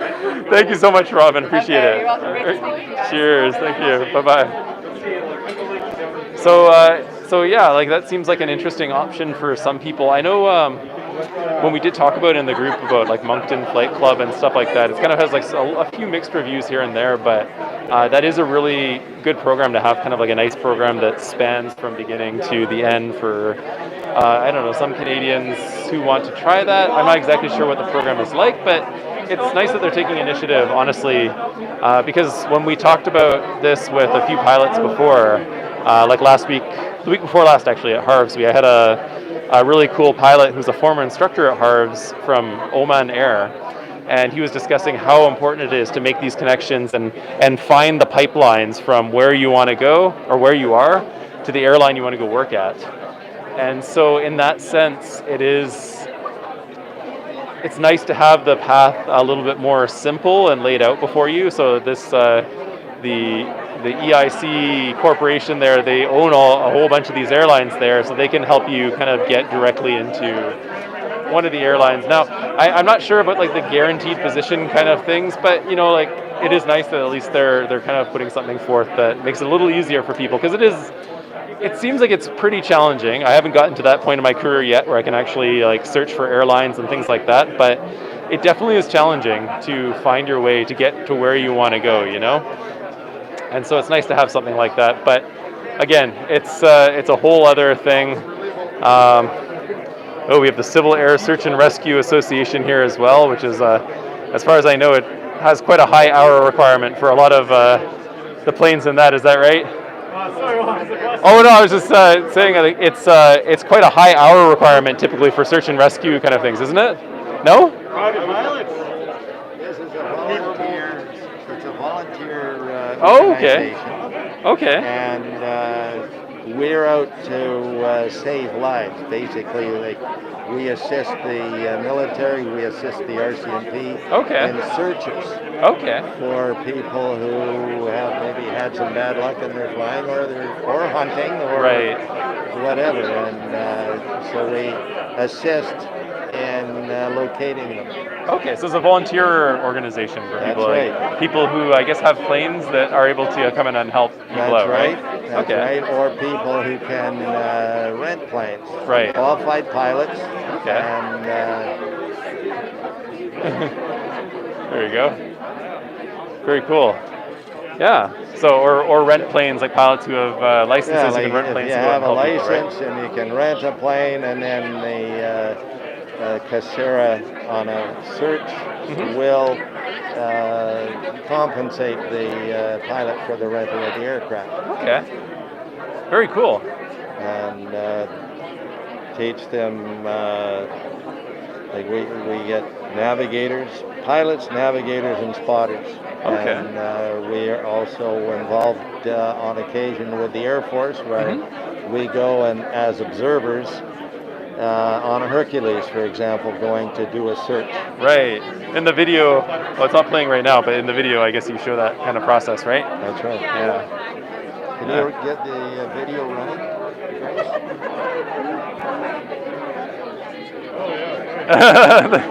All right, there's a video here to see about the process. So that's kind of a cool opportunity as well. You can go out if you're interested in. I guess you would also learn a bit about how to do kind of search and rescue. Like there's a spotter training, so they're learning how to. Spotter training. There's navigation training, and the pilots are qualified pilots. They don't have to be commercial; they can be private pilots. Cool. It's an opportunity. Some people use it as an opportunity to get some experience flying. That's very cool. Well, that's very awesome. Thank you very much. You're welcome. So that's an interesting operation to keep in mind there, yes. If you're interested in aviation and making it safer, for sure. It's a good organization to get involved with. Always am. I will look that up. Thank you very much, sir. You're welcome. All right, so I know some of you guys are asking about WestJet. I know WestJet is here, but I know that I did not see like Air Canada. Oh, sorry. Oh, I caught you there. Thank you. I know that WestJet is here, but I think I didn't see any like Air Canada or anything like that here. So let's go see if we can find WestJet there. I know you guys are asking about that, but I think that's about it for the big airlines. Shout out to SkyCare, best company to start your career flying with. Yeah, so it looks like, Devench, anyone with like a CPL, he said even PPL can volunteer for the search and rescue group there. That looks like it's a kind of a cool opportunity. I'm not sure, you might, if you contact them, might even be able to get up and do some flying, maybe some right seat flying in a plane with someone and get some co-pilot hours or something like that. I'm not sure exactly how that might work, but it sounds very interesting, right? Let me see, I kind of lost them. I know they're somewhere around here. Thought I saw them a moment ago. If you guys see WestJet, let me know. I think I lost them. I thought they were like right around here. I thought they were right next to Harv's. Are they right next to Harv's?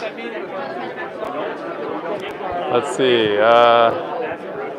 Oh, they're over here. Yes, they're right across from Harv's. So let's tech ops.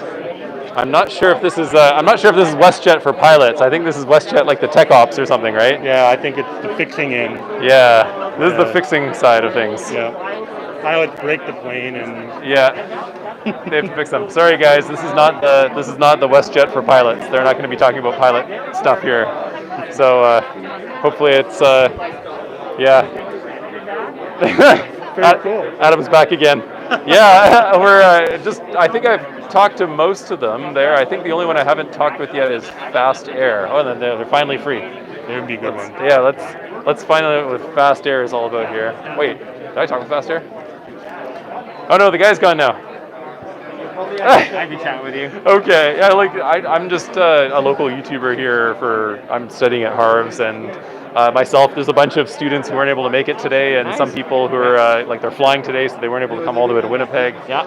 And so they're watching, and they just wanted to know, like I do, I'm finishing up my CPL here, and what options do we have? And do you guys do like charter and things like that? And are you hiring pilots? And what is it looking like right now? I'll give you the lowdown. Sure. So, yeah, Fast Air. We sort of say we do three things: we manage, we fix, and we fly. So we manage aircraft for companies. Yeah. We do air charter, and we'll also have a maintenance department. So if you're a pilot, we've had people come on by with CPL, multi, and multi-IFR with 1,500 hours. Those people are super sought after because of their experience. Right. But I also would say, if you're looking at joining a flight line somewhere, right, and you have your multi and your multi-IFR, and you have 250 hours total time. And IATRA as well? Or? Yes. No, not a requirement. Oh, you don't need IATRA? Okay. Well, not to be a first officer, but not a requirement. Yeah. But if you have 250 hours total time and your multi and multi-IFR, it does not hurt to throw in for a resume, because I feel like we have we have the bigger airlines in the country are starting to pick back up. So there's always positions to be had. Cool. And what are you guys flying here? It looks like you guys are like King Air. We fly a lot of King Airs. Yeah. Mainly that's almost primarily what new entries will be flying. Right. But we also operate a couple of Challengers, a Gulfstream, a Citation, a Honda Jet, which is also fun to see on the ramp. Oh yeah. But mostly King Airs that are mostly outfitted with G1000s. Okay. Yeah.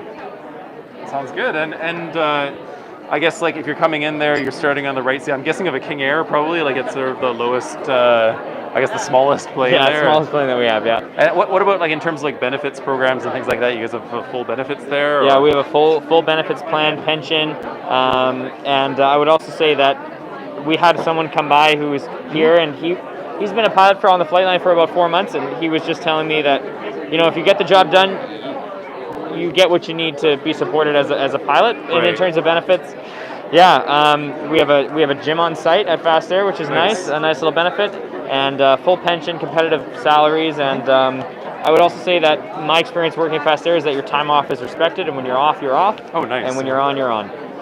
And where are you guys based exactly? Where are your bases here? We are based in Winnipeg. Okay.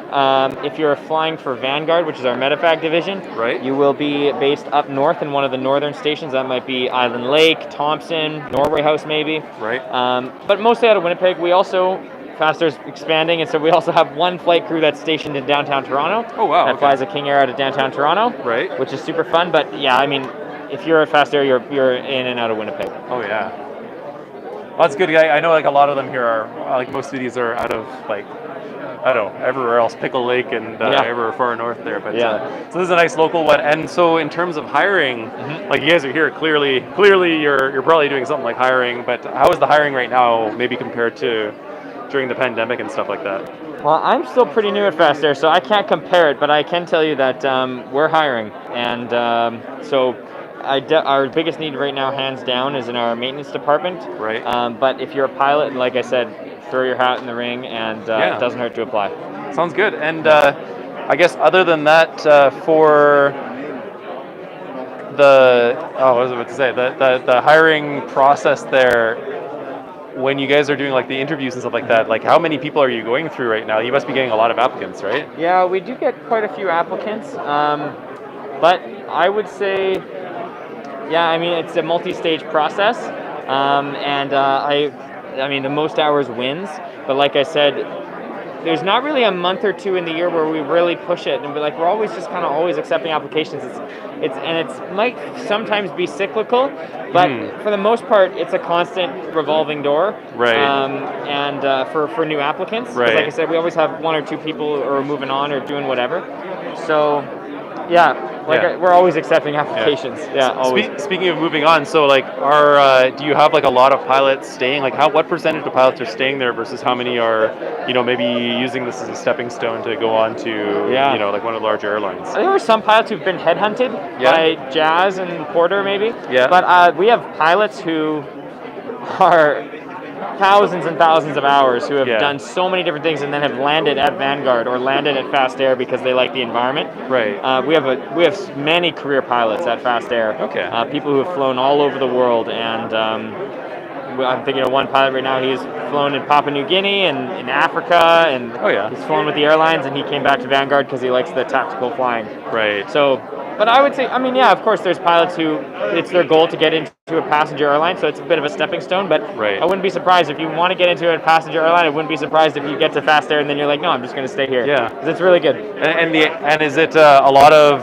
daily operations, like morning to night, or is it like, do you go to other places and stay overnight at other places? Like, is it a place where you'd want to be if you have a family and you want to, because the airlines are going to take you from your family for most of the time, right? Most of our corporate pilots would probably be away a little bit more, but if you're a charter pilot on the King Air, you could probably expect to be home.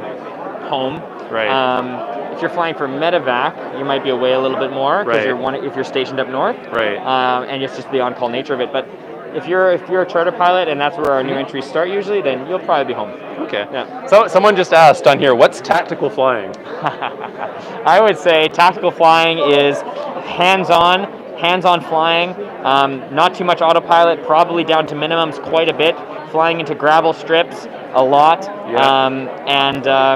just the absolute opposite of taking off, switching on autopilot, and then landing. It's probably quick segments, up and down, and just it's like the Marine Corps of flying. Right. It's the best experience you can get. Exciting flying, like actual, there you go. actual flying. Yeah, absolutely. Yeah, awesome. Here, let me see if anyone else asked any questions here.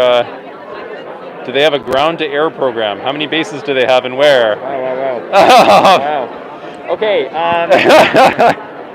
A ground-to-air program.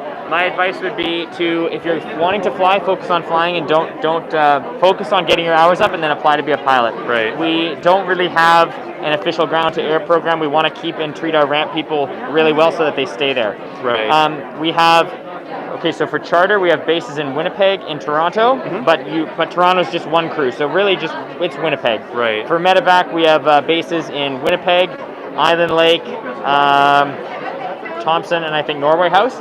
And so, but that's not something you can choose. If you're brought in, you're going to be told where you're going. Of course, yeah. And very cool. All right, thank you for answering all the questions there. Really appreciate it. Yeah. And that's Fast Air. Another very. I like the sound of like you keep your treat the ramp people well and keep them on there, because I know like a lot of places they're just cycling through like that's like part of the program, right? It takes a lot of training, and we have a lot of ramp people who've been with us for years, and we want them to feel supported, and we don't want that position just to be a stepping stone. So. Right. Do they only accept citizens or people on work permits as well? I don't know the answer to that. Okay. But if you email resumes at flyfastair.com, yes, you will be able to find out. Resumes at flyfastair.com. There's the web address right down there, flyfastair.com. And someone else said something. It was not really a full question, I think. Someone said multi-hours question mark? What is hours? Yeah, like I said, the most, if you're stacked up against other applicants, the most hours wins, obviously. Yeah. In general. Yeah. But if you have your multi and your multi-IFR ratings and minimum 250 hours, generally we want 250, 300 hours, but if you're there, it doesn't hurt to apply. Okay. Yeah. Very cool. And I would also say if you're hired as a pilot, you can expect to be flying, and I don't think that you would be stuck on the ramp or get put onto the ramp. If you're hired as a pilot and you get in, you can expect to be flying. Awesome. Yeah. Well, thank you very much, Cole. Appreciate it. And hopefully you have a great day. And hopefully you guys can give Fast Air a shout and let them know when you're finishing. I'm Adam, by the way. Adam, nice to meet you. Yeah, Nice you can if you want to see this later on the YouTube I already channel. looked at it on YouTube. Oh, you do that? Great. Yeah, late departure. Yeah. Yes. Yeah, that's right. Just a little channel, but Love it. yeah. That's awesome. Awesome. Thank you so much. Yeah, you're welcome. Cheers.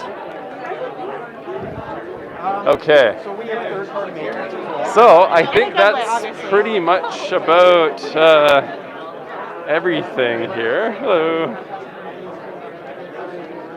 Yeah, I think the rest of them are aircraft maintenance. There are some flight schools here, some places about training and stuff like that. But I think, for the most part, that's all of the kind of like airline sort of companies. So it's too bad we didn't get a chance to talk to Calm Air and Perimeter, because I do know that they, like I said, they are kind of in the business of hiring people on who are just finishing up their CPLs, or maybe not. They might be like kind of like the step after, like maybe like, because some of these companies here, as we saw, some of them are hiring from like 500 hours, which means you either have to start as a flight instructor, and oh yes, Alex, Nav CANADA is here. Here, I'll walk over to there while I'm talking here. But yeah, you either have to be do flight instructor, or there are some operations here, and some of them look really good. Like, what is it? Missinippi? Missinippi sounded really awesome. The one over there that I talked to first. So if you didn't see that one, you can scroll back in the video and check that out. But Missinippi sounded really nice. They're super friendly. Almost all these places didn't have any ramp time. So one of the things I've heard the most about once you finish your CPL is that you're going to be on the ramp, doing ramp work for the longest time there. And then you'll get to fly, which isn't particularly great, because it means like sometimes you could be on the ramp for like a year or two and never get to set foot in the plane. But a lot of these companies here, they're saying that's not the case. So that's true. That's awesome. And here we go. As requested is Nav CANADA, our saviors. I'm Adam. I'm just a YouTuber from the area here, and these mostly students from Harv Air and just some other places around Canada and some places around the world here who are just flight students. And for those of you who don't know, Nav CANADA is awesome. You know, they have like a lot of awesome services. I think you're the guys we always call the FIC. So I call FIC every time. If you come out, if you're a flight student, you should always call FIC every time before you go on a flight, right? Here. Yes, these people are legendary. They're super kind, they're super nice. And if you don't call them, they're going to shut down more FICs, because they shut down Winnipeg a little while ago, right? Which is really sad. It was so sad, and now I'm like flying around Winnipeg, and I'm like, oh, Edmonton radio. I'm in Manitoba calling Edmonton radio. It's the weirdest thing, right? So you guys gotta call them more often. But ooh. I'll probably come back later and grab some stuff, but I don't know. Is there anything that we should know? Like, I'm just a CPL student, so I'm still learning. But anything that we should know that Nav CANADA in terms of services, or I see some did you know there, like some things for all these students. What should we know? Is the most important thing, and we take that very seriously. Our employees are our second most important thing. So people on the air, first priority, and then people on the ground we look after. So if you ever were to think about taking a career at Nav CANADA, you would be looked after. Oh yeah, that's actually a good question about careers at Nav CANADA. I didn't even think about that, but yeah, like I actually know I have some friends who are doing some training right now to become air traffic controllers? Air traffic controllers and stuff like that. Awesome. And they're doing it in Vancouver. Unfortunately, the program was, I think they briefly shut it down because of COVID, but they're starting it back up again. Yes. But yeah, please tell me about that, because I know there's a lot of people who love aviation, but they might not want to fly. They might want to, go and be one of the cool people at Nav CANADA. There is two streams, so there's IFR, VFR. We also have a flight service specialist. So when you go through recruiting, we kind of decide who you will be, if you'll be more suited to VFR or IFR. It takes about a year, and as you go through, you can just kind of see, you can't prepare, and the only prerequisite is high school, so we welcome everybody. That's very cool. And I know and you get a whole choice of like which direction you go and stuff. Is IFR harder, like just like it's harder in like in flight itself, is it like a harder job position to do IFR kind of stuff, or? I think there's I don't know in terms of harder, maybe more busy. Yeah. Yeah, so I would just say it like that because I think they're both definitely hard. There are questions happening here, but I want to read them, but there's so much too much. Oh, sorry. Here, let me go through here. Can we answer a question? Yeah, I got a whole bunch of questions here. Easiest thing I've had to do today is website. What's Nav CANADA here to do? So are you guys here are you here for career promotion or? Yes, we're brand awareness and we're also promoting air traffic controllers right now. That's what we're hiring for. Right. Okay. And where do people go if they are interested in these things, right?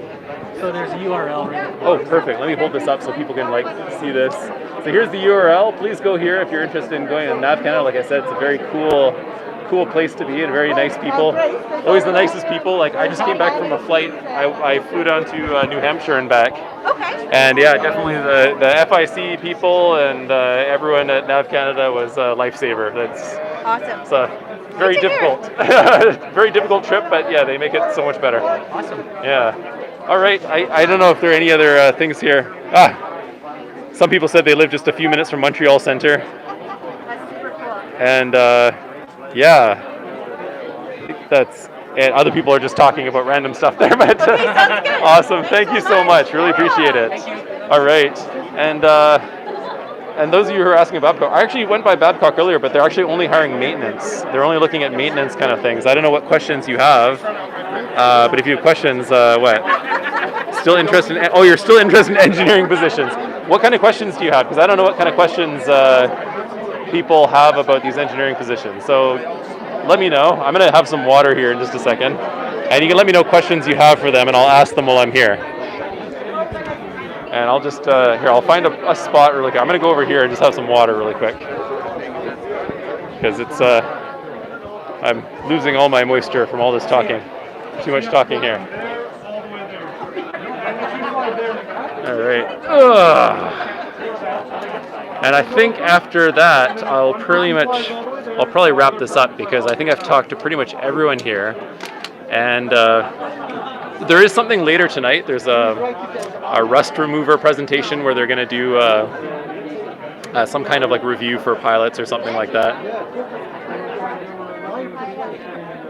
They have something that counts as a pilot proficiency test or something like that. I know, I can't believe my phone survived, Alex. It's insane. It's been going for 2 hours, almost 3 hours now. I'm so curious what my battery is like. I'm almost afraid to look at it. Okay, I'll ask about experience and requirements and degree requirements for Babcock really quickly here. Get my mask back on. Okay. Yeah, I'll do that, and then I'll wrap things up here. And then I might do something a little bit later tonight. We'll see. We'll see kind of what happens. But I think we're kind of, just looking around here. There aren't many other opportunities for pilots here that we're looking at. But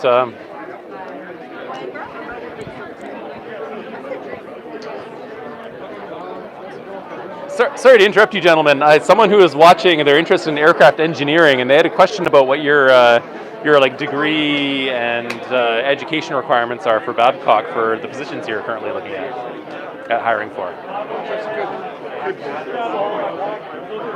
Is that an easy question or a hard question or? No, it's not a hard question. Okay.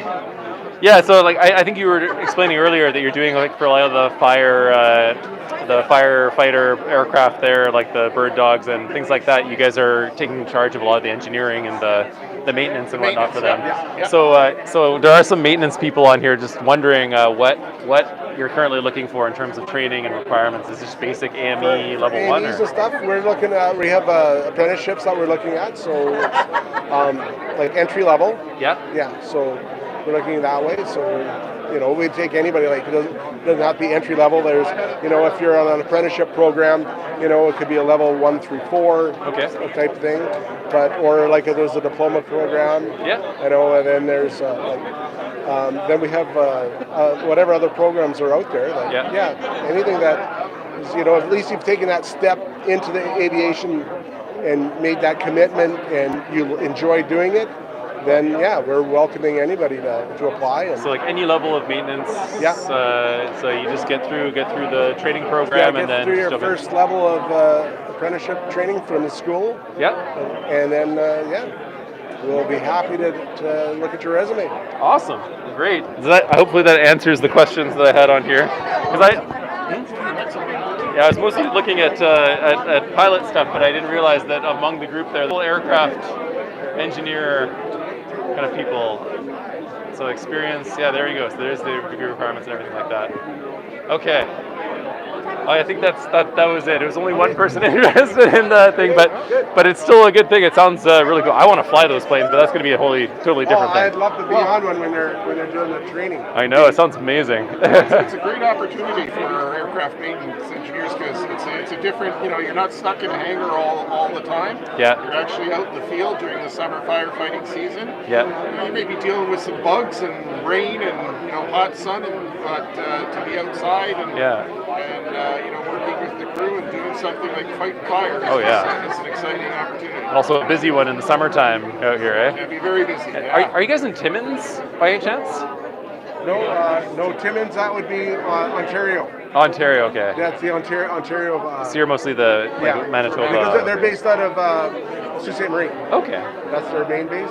Very cool. Ontario. Awesome. Okay, well, thank you very much. Okay, you're welcome. Yeah, there was, guys, we did talk about a float. There was one float operator, it was Harbour Air, and if you didn't get that, we did a whole thing with them at the beginning of the video there. Okay, I think that's it. I want to go around and get some swag. There's candies and toys and things like that I'd really love to pick up here. So, yeah, no problem. No problem. No, my pleasure. So that's all of the opportunities for all of the pilots here. So it's my pleasure. I'm more than happy to take you guys through, and it's educational for me too. I learned that there's definitely opportunities for low-level pilots. There's opportunities for the upper levels for people who get their 500 hours, 250 hours. If you missed some of it, go back. When I publish this video, I'll go through and I'll kind of organize it into tabs so you can go to individual companies and hopefully see some of the information there of what you need to do for the various companies and what the requirements are and all that kind of stuff. But yeah, I'm gonna stop things here and I'm gonna go pick up some stuff. I just saw some cute things and I know that my wife is here as well watching. And I'll grab her some stuff as well because I'm going to be seeing her next this Thursday. I'm flying back to Vancouver just for a week here. But in any case, no, you're welcome, guys. I was really happy that I could help out and that hopefully it was informative. And for those of you who are flying or for those of you who are, just doing your flight training, it's great information to have and it's very valuable for all of us. So.